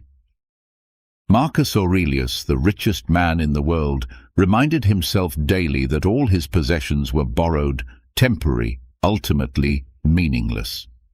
He practiced imagining losing everything, not to depress himself, but to liberate himself from the anxiety of protecting what could not be protected. Seneca, incredibly wealthy, periodically lived as if he were poor, eating like a slave, dressing simply, giving away comforts. He wanted to know that if he lost everything tomorrow, he would be fine. And in knowing that, he freed himself to enjoy his wealth without being enslaved by it. This is the paradox. The less you need things, the more you can enjoy them.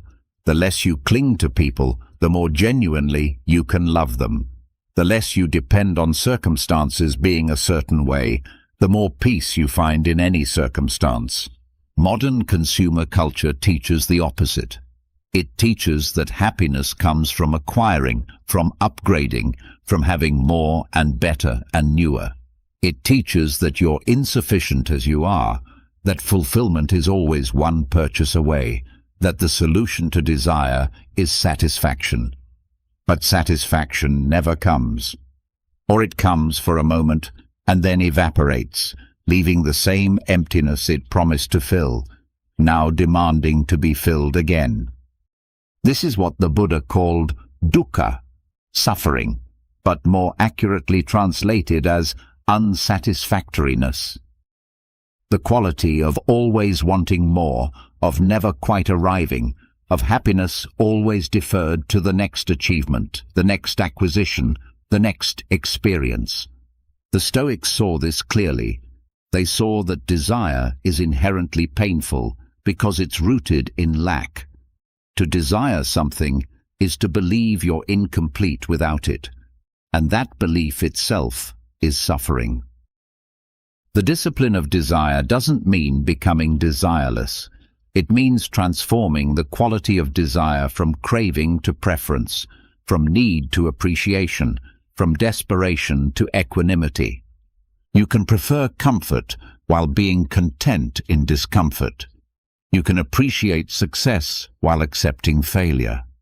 You can love deeply while understanding impermanence. You can want things to go well while remaining peaceful when they don't. This is mastery. This is freedom.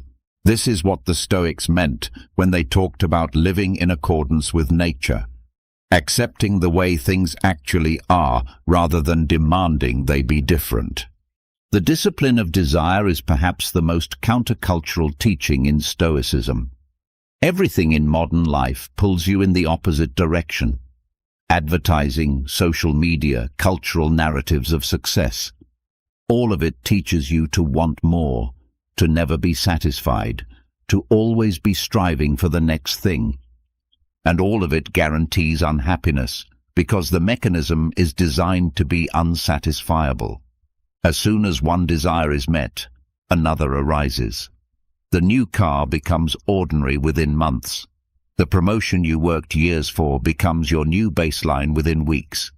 The relationship you longed for reveals itself to be just as complicated as being alone. This isn't pessimism, it's realism. And in seeing it clearly, the Stoics found a way out. Not through satisfying desire, but through transforming it. Through wanting only what you already have or what is completely within your power to create or sustain. When Marcus Aurelius wrote, "Very little is needed to make a happy life. It is all within yourself, in your way of thinking," he was offering a path to liberation that most people never find because they're looking in the wrong direction. They're looking outward toward acquisition and achievement and validation. The Stoics looked inward toward character and wisdom and the quality of consciousness itself. And in that inward turn, they found something that external circumstances could never provide and could never take away. Peace that doesn't depend on anything outside themselves. This is the discipline of desire, and it is the foundation of unshakable freedom. The world tells you that freedom is the absence of limits. The Stoics knew that freedom is found within limits. This is perhaps the most counterintuitive teaching in all of philosophy, and also one of the most empirically verifiable. Every moment of your life proves it true, yet most people spend their entire existence fighting against it. We believe that if we could just do whatever we wanted whenever we wanted, we'd be free. No schedules, no obligations, no restraints on our appetites or impulses, pure spontaneity, pure indulgence, pure self-expression.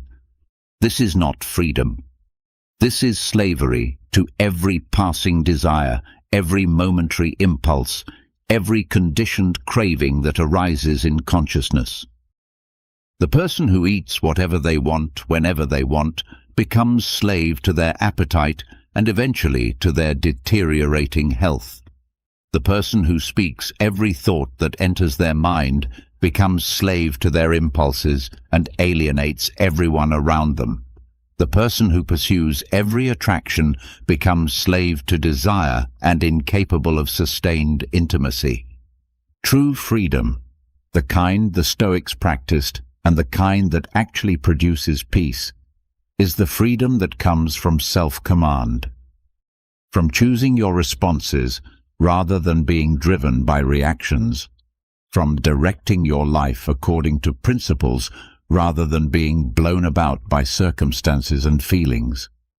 Marcus Aurelius, who commanded the most powerful military in the world and could have indulged any appetite, practiced restraint as spiritual discipline.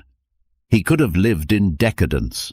Instead, he lived simply, governed wisely, and reminded himself daily that power was a responsibility, not a license for self-gratification. "You have power over your mind," he wrote, not outside events. Realize this, and you will find strength. The strength he's describing is not the strength to dominate others or circumstances. It's the strength of self-governance, the strength to say no to yourself, the strength to delay gratification, to endure discomfort, to choose the hard right over the easy wrong. Modern psychology has extensively studied delayed gratification, most famously in the Stanford marshmallow experiment. Children were offered 1 marshmallow immediately or 2 marshmallows if they could wait 15 minutes. The researchers then followed these children for decades. The results were striking. The children who could delay gratification had better life outcomes across virtually every metric. Higher academic achievement, better health, more stable relationships, higher income, lower rates of addiction and incarceration. Why? Because the ability to delay gratification is the foundation of every other life skill. It's the ability to choose long-term benefit over short-term pleasure, to endure temporary discomfort for lasting gain, to govern your impulses rather than be governed by them. This is what the Stoics practiced every day. They called it self-restraint, temperance, sophrosyne. But it wasn't about deprivation or punishment. It was about freedom. Because here's the paradox. Every time you give in to an impulse, you know you'll regret. You've diminished your freedom. You've proven to yourself that you cannot be trusted, that you're at the mercy of whatever you're feeling in the moment. You've reinforced the neural pathways of impulsivity and weakened the pathways of self-control. But every time you choose restraint, every time you feel the urge to react angrily and pause instead, every time you want to quit and persist instead, every time you desire instant gratification and wait instead, you're building freedom. You're training yourself to be the author of your life rather than a character in a story you didn't write. Viktor Frankl's experience illustrates this at the most extreme level imaginable. In the concentration camps, prisoners lost control over everything. Their movement, their food, their daily activities, even their thoughts to some degree, as starvation and exhaustion made clear thinking nearly impossible. Yet Frankl observed that even there, in that hell, some freedom remained. The freedom to choose one's attitude, the freedom to help a fellow prisoner even when you were barely surviving yourself, the freedom to maintain dignity even when everything else had been stripped away. He wrote about prisoners who walked through the camps comforting others, giving away their last piece of bread, maintaining their humanity when it would have been easier to become animal. These people, he said, proved that everything can be taken from a person except the last human freedom. To choose one's attitude in any given set of circumstances, to choose one's own way. This is not merely inspirational rhetoric. This is the core truth about human freedom. It exists only in the space between stimulus and response. In that gap, in that pause, in that moment of choice, that's where freedom lives. And that freedom is either exercised or surrendered in every moment. The Stoics understood that freedom doesn't mean the absence of constraints. We are constrained by our bodies, by physics, by social reality, by circumstances beyond our control. These constraints are not optional. They are the conditions of existence. Real freedom is found in how we respond to constraints. Do we rage against them uselessly?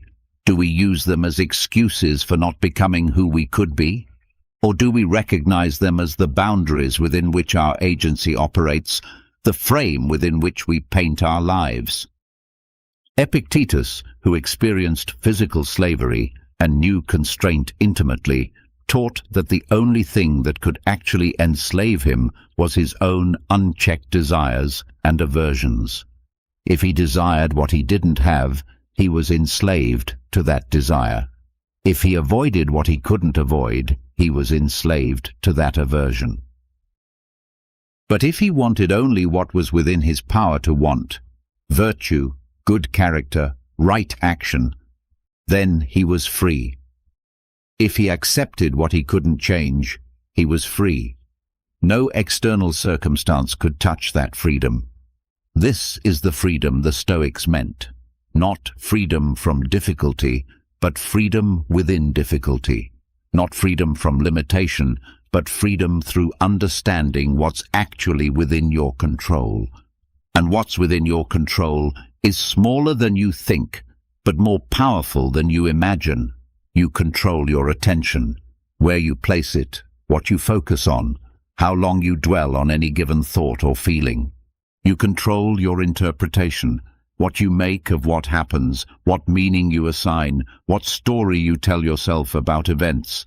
You control your response, not your initial emotional reaction, but what you do with that reaction. Whether you act on it, examine it, or let it pass. You control your effort.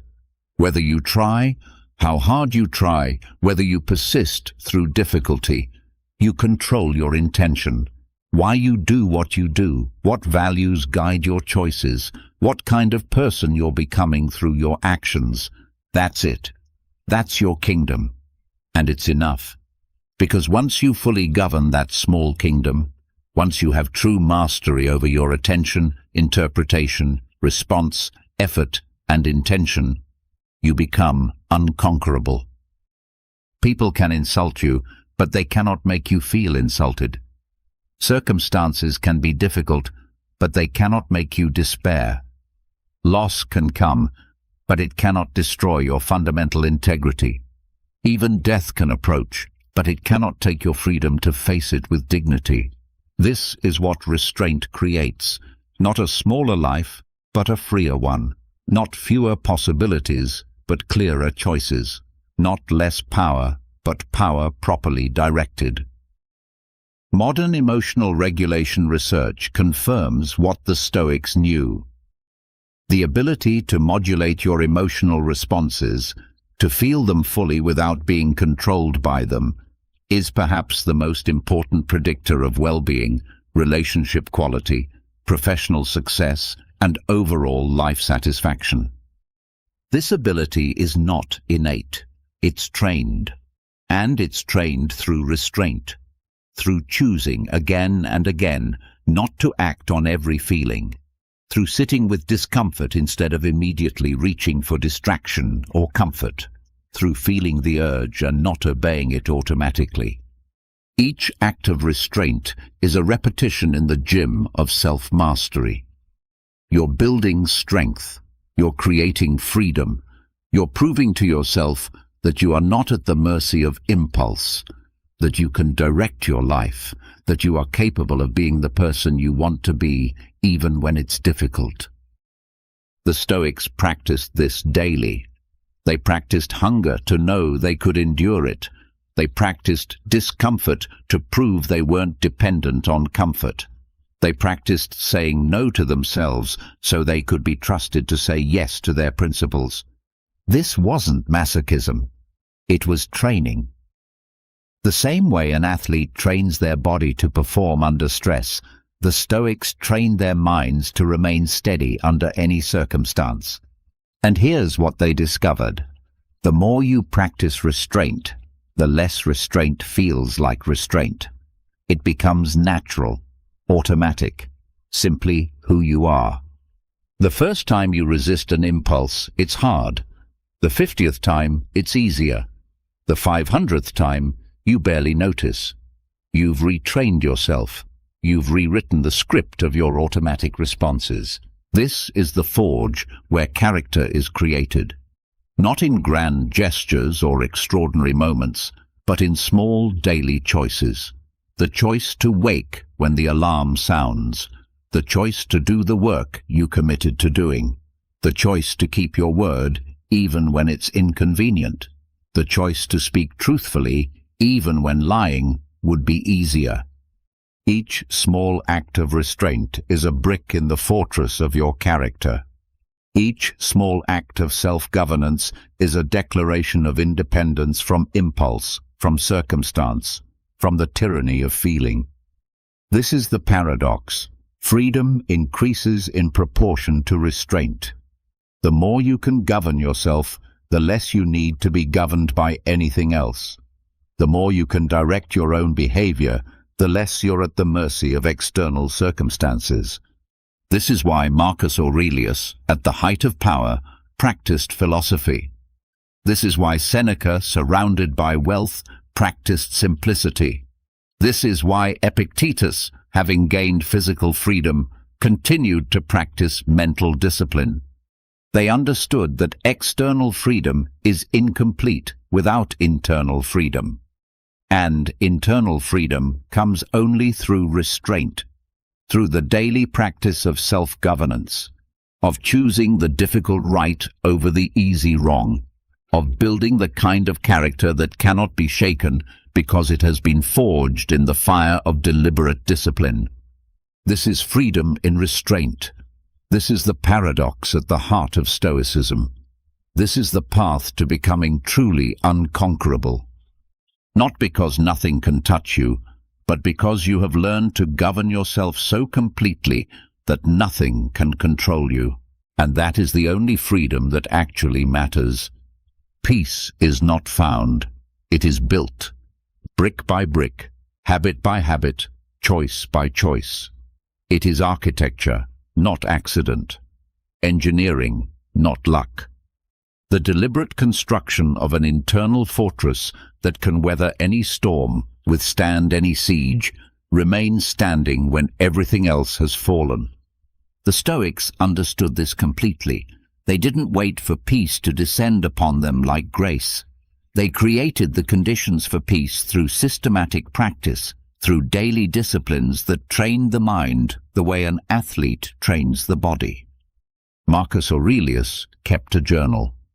Every day, often in the morning before facing the chaos of governing an empire, or in the evening after battle, he wrote, not for publication, not for posterity, but for himself. He wrote reminders of first principles. He wrote to realign himself with his values. He wrote to process his thoughts and emotions, to examine his reactions, to question his perceptions. This practice, journaling, reflection, what the Stoics called the examination of consciousness, is not incidental to their philosophy. It is central. Because peace requires self-knowledge, and self-knowledge requires conscious examination of the contents of your mind. Without this practice, you operate on autopilot. Thoughts arise and you believe them. Emotions surface and you act on them. Patterns repeat and you don't even notice. You are, in a sense, asleep in your own life, reacting rather than responding, driven rather than directing. Journaling creates a space for consciousness to examine itself. When you write, "I'm feeling anxious about tomorrow's meeting," you've already created distance from the anxiety. You're no longer simply anxious, you're observing anxiety, which means there's a part of you that is not the anxiety. This is what the Stoics meant by the ruling center, the hegemonikon, the command post of consciousness that can observe everything else, including thoughts and emotions, without being identical to them. Modern psychology calls this metacognition, thinking about thinking. And research consistently shows that people with higher metacognitive awareness have better emotional regulation, make better decisions, and experience less psychological distress. The Stoics practiced this metacognition through writing. They would describe what happened during the day, then examine their responses. Where did I react poorly? Where was I governed by emotion rather than reason? Where did I give away my peace? Where did I act with virtue? This isn't self-flagellation, it's self-correction. The way a pilot constantly makes small adjustments to stay on course, the Stoic constantly examines their own mind to stay aligned with their principles. Seneca wrote extensive letters to his friend Lucilius, and these letters served the same purpose. They forced him to articulate his philosophy, to apply Stoic principles to concrete situations, to think through ethical dilemmas and practical challenges. The act of writing clarified his thinking and reinforced his practice. This is one pillar of the architecture of inner peace: regular, honest self-examination through writing or systematic reflection. The second pillar is solitude. We live in an age of constant connectivity, perpetual distraction, endless noise. There is always another notification, another message, another piece of content demanding attention. The mind is never allowed to settle, never given space to simply be. The Stoics valued solitude not as escape, but as necessary maintenance. The mind needs silence, the way the body needs rest. Without it, clarity becomes impossible. Wisdom cannot emerge when consciousness is constantly reactive, constantly processing external stimuli, never turning inward. Marcus Aurelius wrote, "People seek retreats for themselves in the country, by the sea, in the mountains, but this is the mark of a lack of culture, for you can retreat into yourself whenever you wish." He's saying that solitude is not primarily about physical isolation. It's about internal withdrawal, the ability to step back from the chaos of external events and find stillness within yourself, regardless of where you are or what's happening around you. But this ability must be cultivated, and it's cultivated through actual practice of solitude, through time spent not consuming content, not interacting, not doing anything productive, just being, just sitting with your own consciousness, watching thoughts arise and pass, feeling emotions without immediately acting on them or distracting yourself from them. This is what meditation is, what contemplative prayer is, what long walks alone in nature accomplish.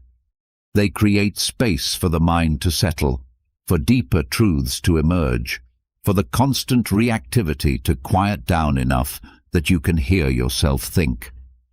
The Stoics practiced this daily. They would set aside time, morning, evening, or both, for philosophical reflection. They would review their principles, examine their behavior, contemplate mortality and impermanence, remember what truly matters. This wasn't morbid. It was clarifying. Because in solitude, away from the social pressures and constant demands of daily life, you can see more clearly. You can distinguish between what matters and what doesn't, between what you control and what you don't, between who you're trying to be and who you're actually becoming. The third pillar is habit. Peace is not a state you achieve once and then maintain effortlessly. It's a practice you must return to again and again, ideally so consistently that it becomes automatic, not in the sense of mindless, but in the sense of natural, integrated, simply who you are. The Stoics understood that character is the accumulation of habits. You are what you repeatedly do, not what you occasionally do when you're feeling inspired, but what you do consistently, day after day, especially when you don't feel like it. Aristotle, who influenced Stoic thinking, wrote that we become just by performing just acts, courageous by performing courageous acts, temperate by performing temperate acts. Virtue is not an abstract ideal. It's a set of practiced behaviors that become internalized through repetition. This is why the Stoics emphasize daily practice: morning meditation, setting intentions for the day, evening review of how the day went. Small practices done consistently that shape consciousness over time. Modern neuroscience confirms this. The brain changes in response to repeated behaviors. Neural pathways strengthen with use. If you repeatedly practice gratitude, your brain becomes more attuned to what's going right. If you repeatedly practice patience, your default response to frustration shifts. If you repeatedly examine your perceptions, you become naturally skeptical of your first interpretations. You are quite literally rewiring your brain through your habits. The Stoics created specific practices to build the habits that supported inner peace, premeditatio malorum, the premeditation of evils. Each morning, they would imagine what could go wrong that day. Not to be pessimistic, but to be prepared. They would imagine difficult people, frustrating situations, things not going according to plan, and they would rehearse their response. If this happens, I will remain calm. I will remember that this is outside my control. I will respond with patience and wisdom. This practice inoculates you against the shock of difficulty. When the difficult thing happens, you've already faced it mentally. You've already decided how you'll respond. So instead of being thrown off balance, you simply execute what you've already rehearsed. Negative visualization, contemplating loss. They would imagine losing what they valued, their health, their wealth, their loved ones, their reputation, their life itself. Not to torture themselves, but to remember that everything is temporary, borrowed, not truly possessed. This practice creates gratitude for what you have now and prepares you for inevitable loss. When Marcus Aurelius wrote, "You could leave life right now," let that determine what you do and say and think. He was practicing negative visualization. Remembering mortality clarifies what matters. It cuts through trivial concerns and reveals what's actually important. Voluntary discomfort, deliberately choosing difficulty, sleeping on the floor occasionally, eating simple food, taking cold showers, going without something you've come to depend on. Not as punishment, but as training. To prove to yourself that you can be content with less. To remove the fear of deprivation that makes desire so desperate and clinging. Seneca would periodically live as if he were poor, eating like a slave, dressing simply. He wanted to know that if he lost everything tomorrow, he would survive. He would be fine. And in knowing that, he freed himself from the anxiety of protecting what could not be protected anyway. Memento mori. Remember death. The Stoics kept death constantly in view, not as morbid obsession, but as clarifying truth. You will die. Everyone you love will die. Everything you build will eventually crumble. This is not pessimism. It's reality, and accepting this reality transforms how you live. When you remember that time is finite, you stop wasting it on trivial concerns. When you remember that everyone you meet could die tomorrow, you treat them with more kindness. When you remember that this could be your last day, you live it more intentionally. These practices, journaling, solitude, daily habit building, premeditation, negative visualization, voluntary discomfort, remembering death, these are the materials from which inner peace is constructed. Not through grand gestures or dramatic transformations, but through small, consistent practices that gradually reshape consciousness.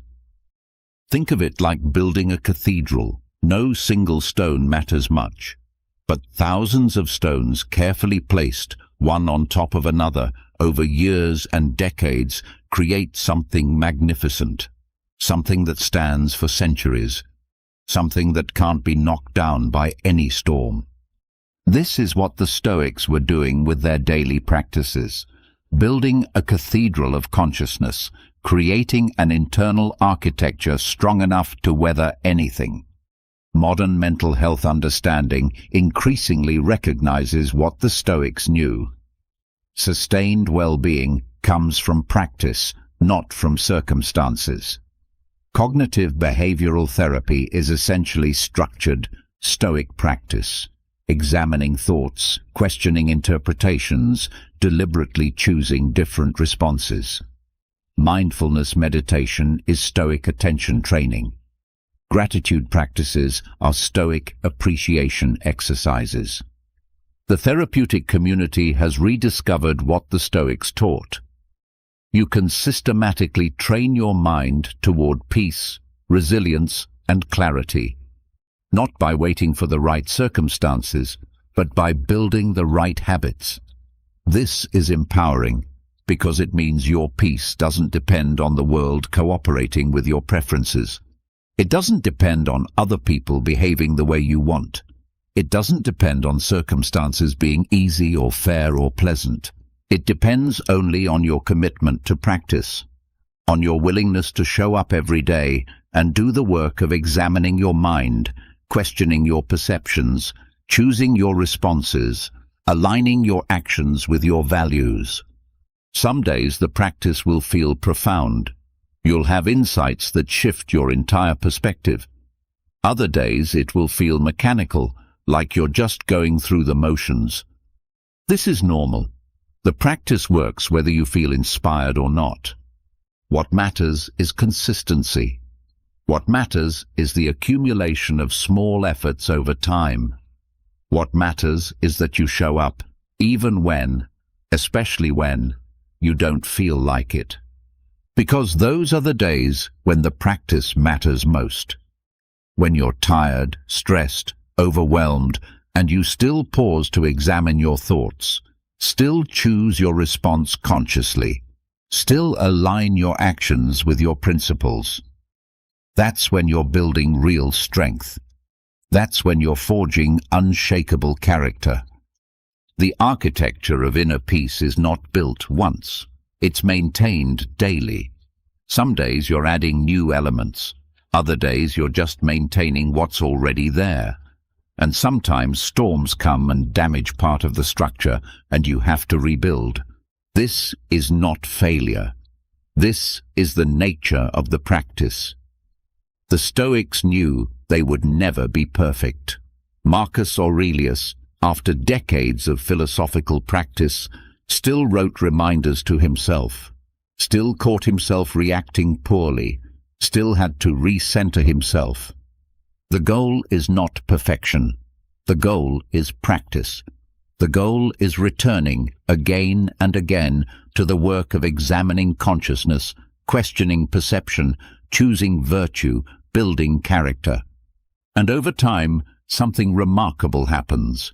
The practices become part of you. The questioning becomes automatic. The pause before reacting becomes natural.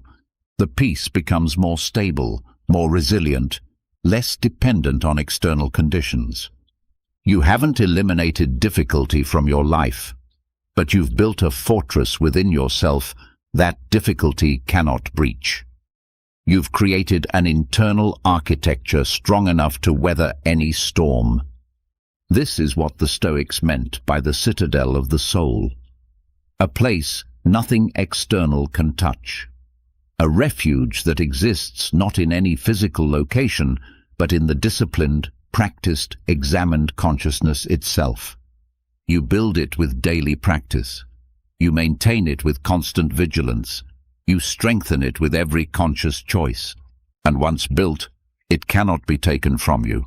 Not by circumstance, not by other people, not by loss or failure or death itself. This is the architecture of inner peace, and it is the only peace that lasts. The first victory was recognizing you could pause. The second victory is when that pause becomes who you are. There comes a moment when the practice stops feeling like practice and starts feeling like nature. When the conscious effort to remain calm becomes simply being calm. When the deliberate choice to respond with wisdom becomes the automatic response.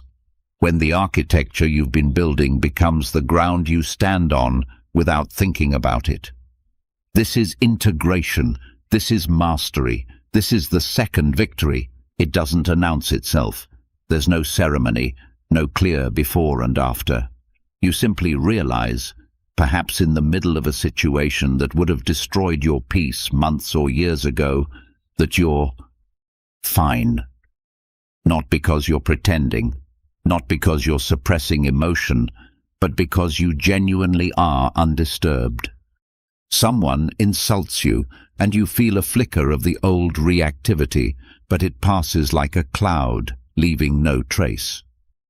A plan falls apart, and you notice disappointment, but underneath it is a steady knowing that this changes nothing fundamental about who you are or what you're capable of. You're criticized, betrayed, overlooked, and while you feel these things, you're no longer consumed by them. This is what the Stoics work toward, not the elimination of emotion, but the transformation of your relationship with emotion, not the absence of difficulty, but the presence of unshakable equanimity within difficulty. Marcus Aurelius wrote, "The mind that is free from passions is a citadel. Man has no stronger fortress in which to seek shelter and remain forever untaken. Foolish is the man who has not discovered this place." He discovered it. Through years of practice, through countless moments of pausing and questioning and choosing, he discovered that there was a place within himself that nothing could touch, and from that place he could meet anything. This is the second victory, and it is recognized not by you proclaiming it, but by others noticing something has shifted. Imagine this scene. You're in a meeting. Someone takes credit for your work. They present your ideas as their own, basking in the recognition that should have been yours. You feel the familiar heat of anger rising, the tightness in your chest, the mental rehearsal of how you'll confront them, expose them, reclaim what's yours. But then, and this is where the second victory lives, you pause. Not forcefully, not as a struggle, but naturally. And in that pause, you see clearly. This person is acting from insecurity. They believe that taking credit will make them valuable, when actually it's revealing their lack of integrity. They're harming themselves more than they're harming you. Your worth doesn't come from others' recognition. Your ideas were good because they were good, not because someone acknowledged them. You can choose to correct the record calmly or let it go entirely, depending on what wisdom suggests, not what ego demands. The anger is still there, but it's not driving. You're not suppressing it or fighting it. You're simply not identified with it. You feel it the way you feel the temperature of the room, real, present, but not defining of your experience. You speak, but when you speak, your voice is steady. Your words are measured. You're not attacking or defending. You're simply clarifying. Or perhaps you say nothing at all, recognizing that this moment matters far less than your peace does. And here's what's remarkable. People notice. The person who took credit expects confrontation. They're braced for your anger, ready to defend themselves or attack back. But you don't give them what they expect. Your calm disarms them. Your lack of reactivity creates confusion. They were ready for a fight, but you're not fighting.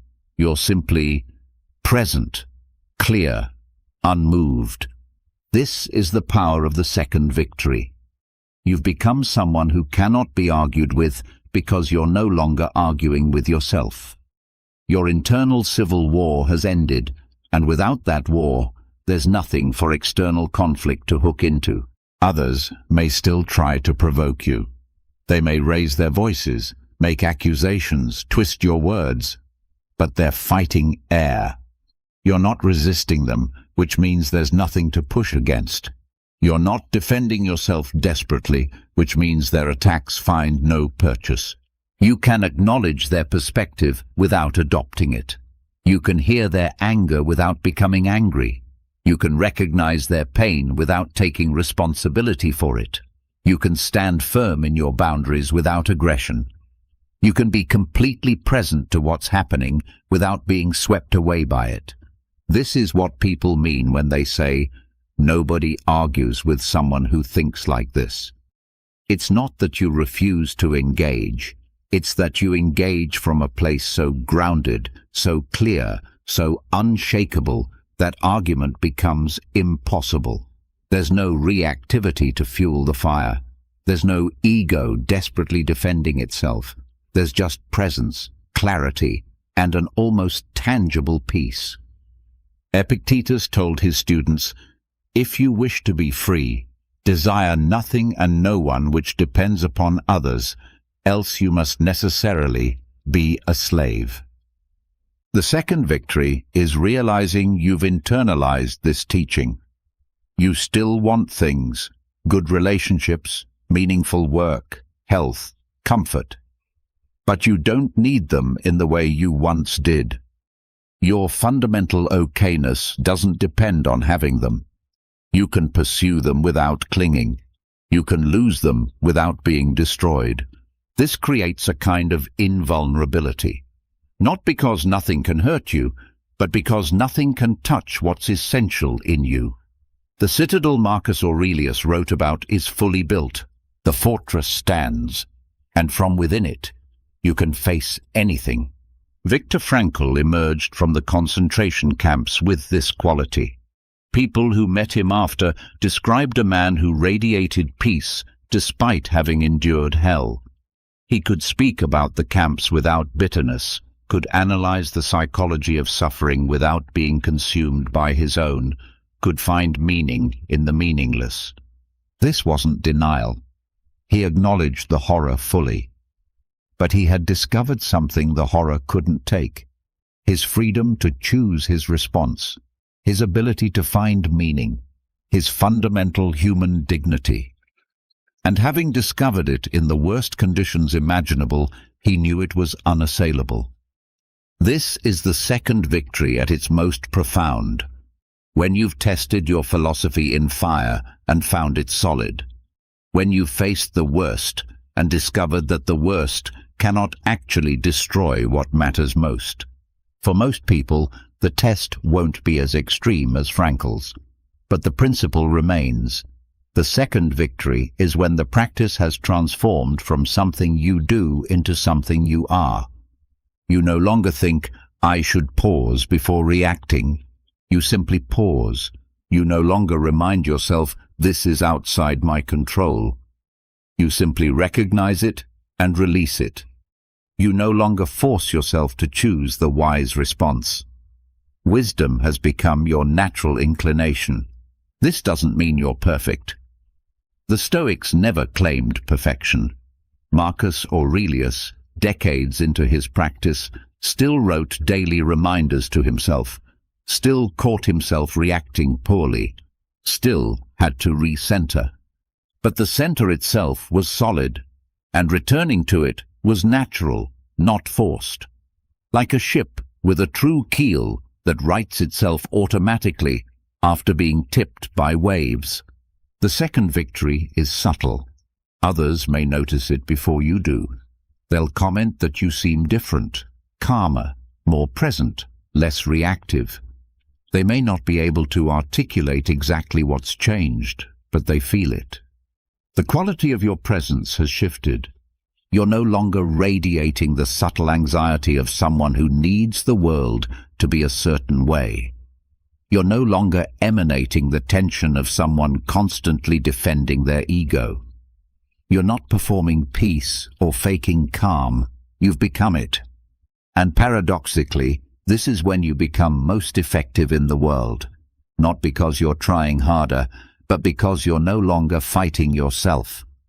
The energy that was consumed by internal conflict, by defending ego, by resisting reality, all of that energy is now available for actual action. You can focus completely on what needs to be done because you're not also managing your own reactivity. You can listen fully because you're not simultaneously rehearsing your response. You can be present to this moment because you're not lost in stories about what it means or what might happen next. This is the fruit of all the practice. The journaling, the solitude, the premeditation, the voluntary discomfort, the constant examination of perception. It all culminates here in a way of being that is simultaneously more natural and more disciplined than anything you've known before. The second victory is not the end of the path. The Stoics would say there is no end, only continued practice, deeper integration, more consistent alignment between principles and actions. But it is a threshold, a point of transformation where you recognize that the work has changed you fundamentally. You're no longer trying to be stoic. You're no longer attempting to practice equanimity. You simply are equanimous, in the way a tree simply is rooted, not through effort, but through nature, a nature you've cultivated so thoroughly that it has become nature itself. And from this place, you move through the world differently, lighter, freer, unshaken by what would once have destroyed your peace, present to both joy and sorrow without clinging to one or resisting the other, meeting each moment as it is, responding with wisdom, and then releasing it completely.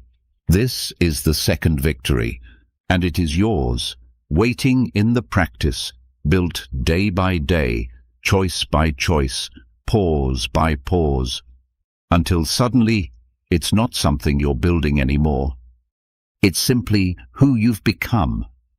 There is a power that doesn't announce itself, a strength that has nothing to prove, a wisdom that feels no need to convince anyone of anything.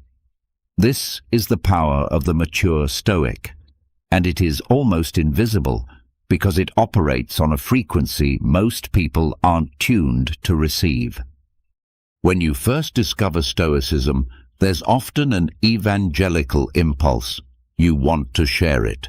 You want everyone to understand what you've found. You see people suffering needlessly, reacting destructively, enslaved by their own emotions, and you want to help them see. You want to explain, to convince, to convert. This impulse is natural, but it is not wisdom. The mature Stoic has moved beyond the need to change anyone's mind, not because they don't care, but because they understand something deeper.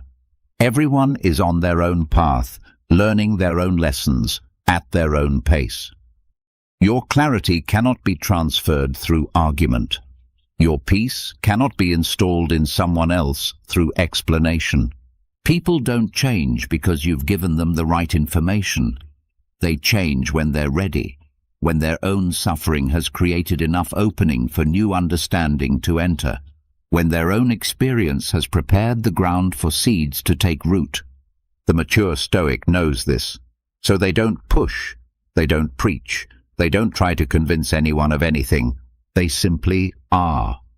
And in their being, in the quality of their presence, the steadiness of their responses, the peace that radiates from them without effort, they become a living demonstration of what's possible.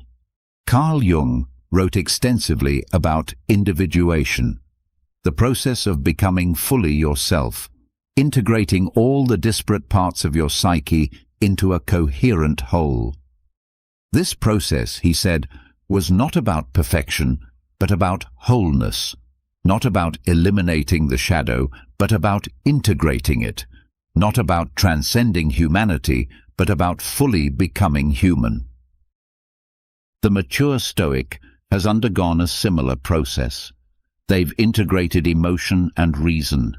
They've made peace with their own contradictions. They've accepted their limitations while fully inhabiting their agency. They've stopped fighting themselves, and in that cessation of internal warfare, they've found a power that fighting could never produce.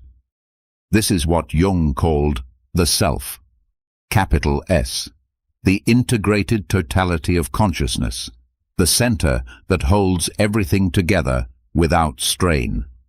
It's what the Stoics called the hegemonikon fully realized, the ruling center of consciousness fully established in its own nature.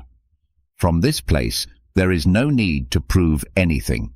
The mature Stoic doesn't need to demonstrate their equanimity because they're not performing it. They're embodying it. They don't need to win arguments because they're no longer arguing with reality. They don't need validation because their sense of worth comes from within, from alignment with their own principles, not from external recognition. This creates a presence that is both powerful and gentle, strong but not aggressive, clear but not harsh, certain but not rigid. People feel this. They may not be able to articulate what they're sensing, but they notice something different. The mature Stoic doesn't dominate a room through force of personality, but their presence affects the room nonetheless. Conversations become calmer around them. Conflicts de-escalate in their vicinity. People instinctively seek them out when they need clarity or perspective. Not because the Stoic is trying to have this effect, but because consciousness is contagious. Peace radiates. Agitation radiates.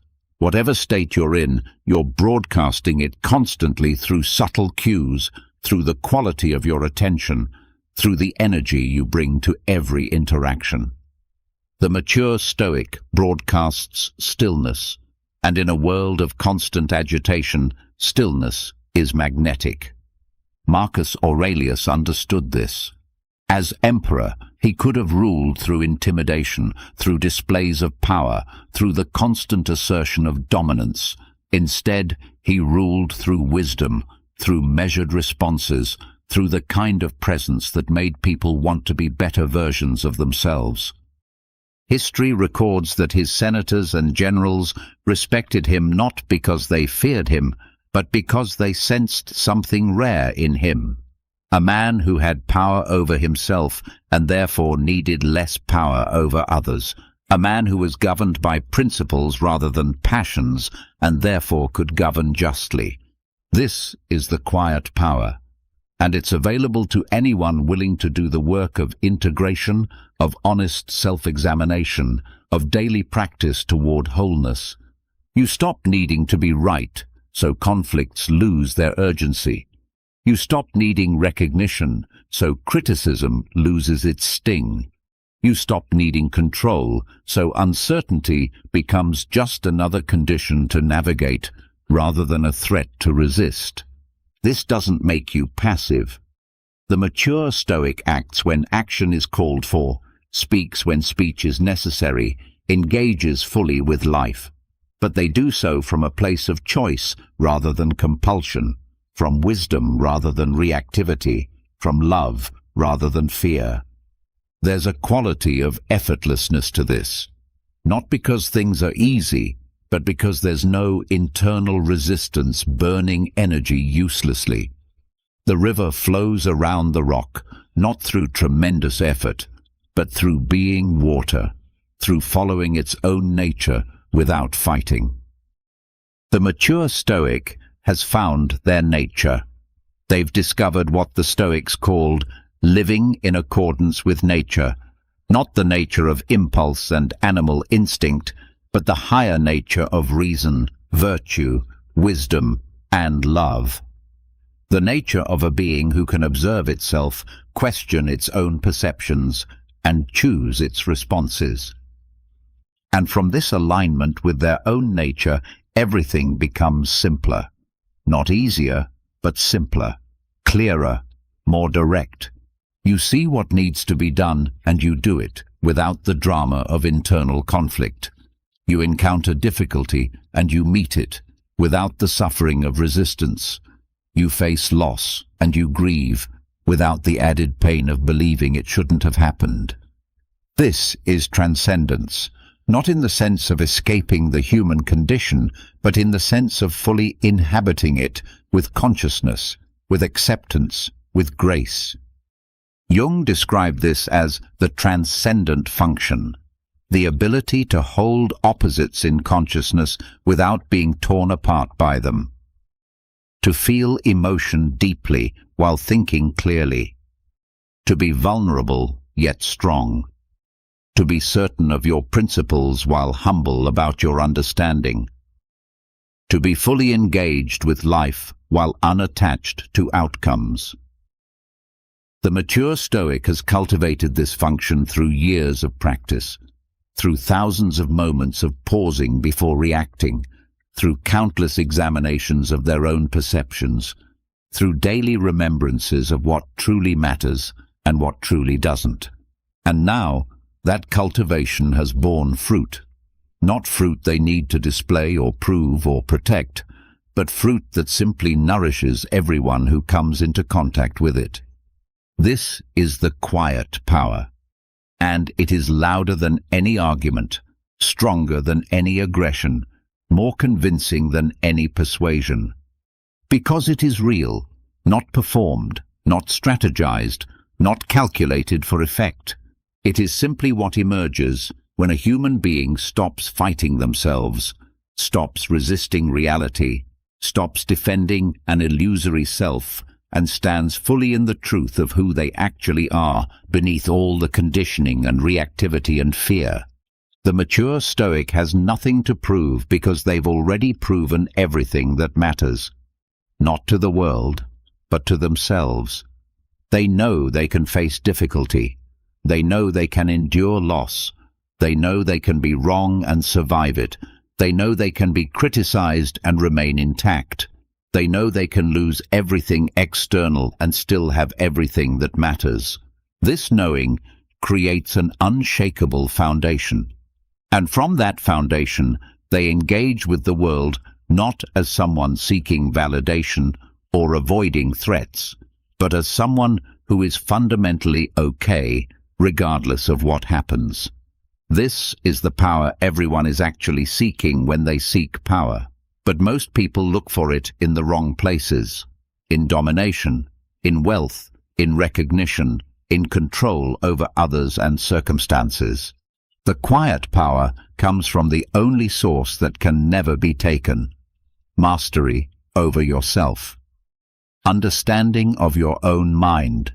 Alignment with your own values. Integration of your own psyche. And once you have that, everything else is just details, important details perhaps, things to attend to and engage with, but details nonetheless, not the source of your worth, not the foundation of your peace, not the determinant of who you are. You are who you are in the stillness, in the space between thoughts, in the observer that watches everything arise and pass without clinging or resisting. And that cannot be argued with, cannot be defeated, cannot be taken. This is the quiet power, and it is the beginning of true transcendence. To become who you truly are, you must first die to who you think you are. This is perhaps the most terrifying and most liberating teaching in all of philosophy. The death of ego. Not the death of self, the death of the false self. The constructed identity, the story you've been telling yourself and defending and protecting and presenting to the world as if it were reality. The Stoics practiced this death daily. They called it memento mori, remember death. Not as morbid obsession, not as depression or nihilism, but as the most clarifying practice available to human consciousness.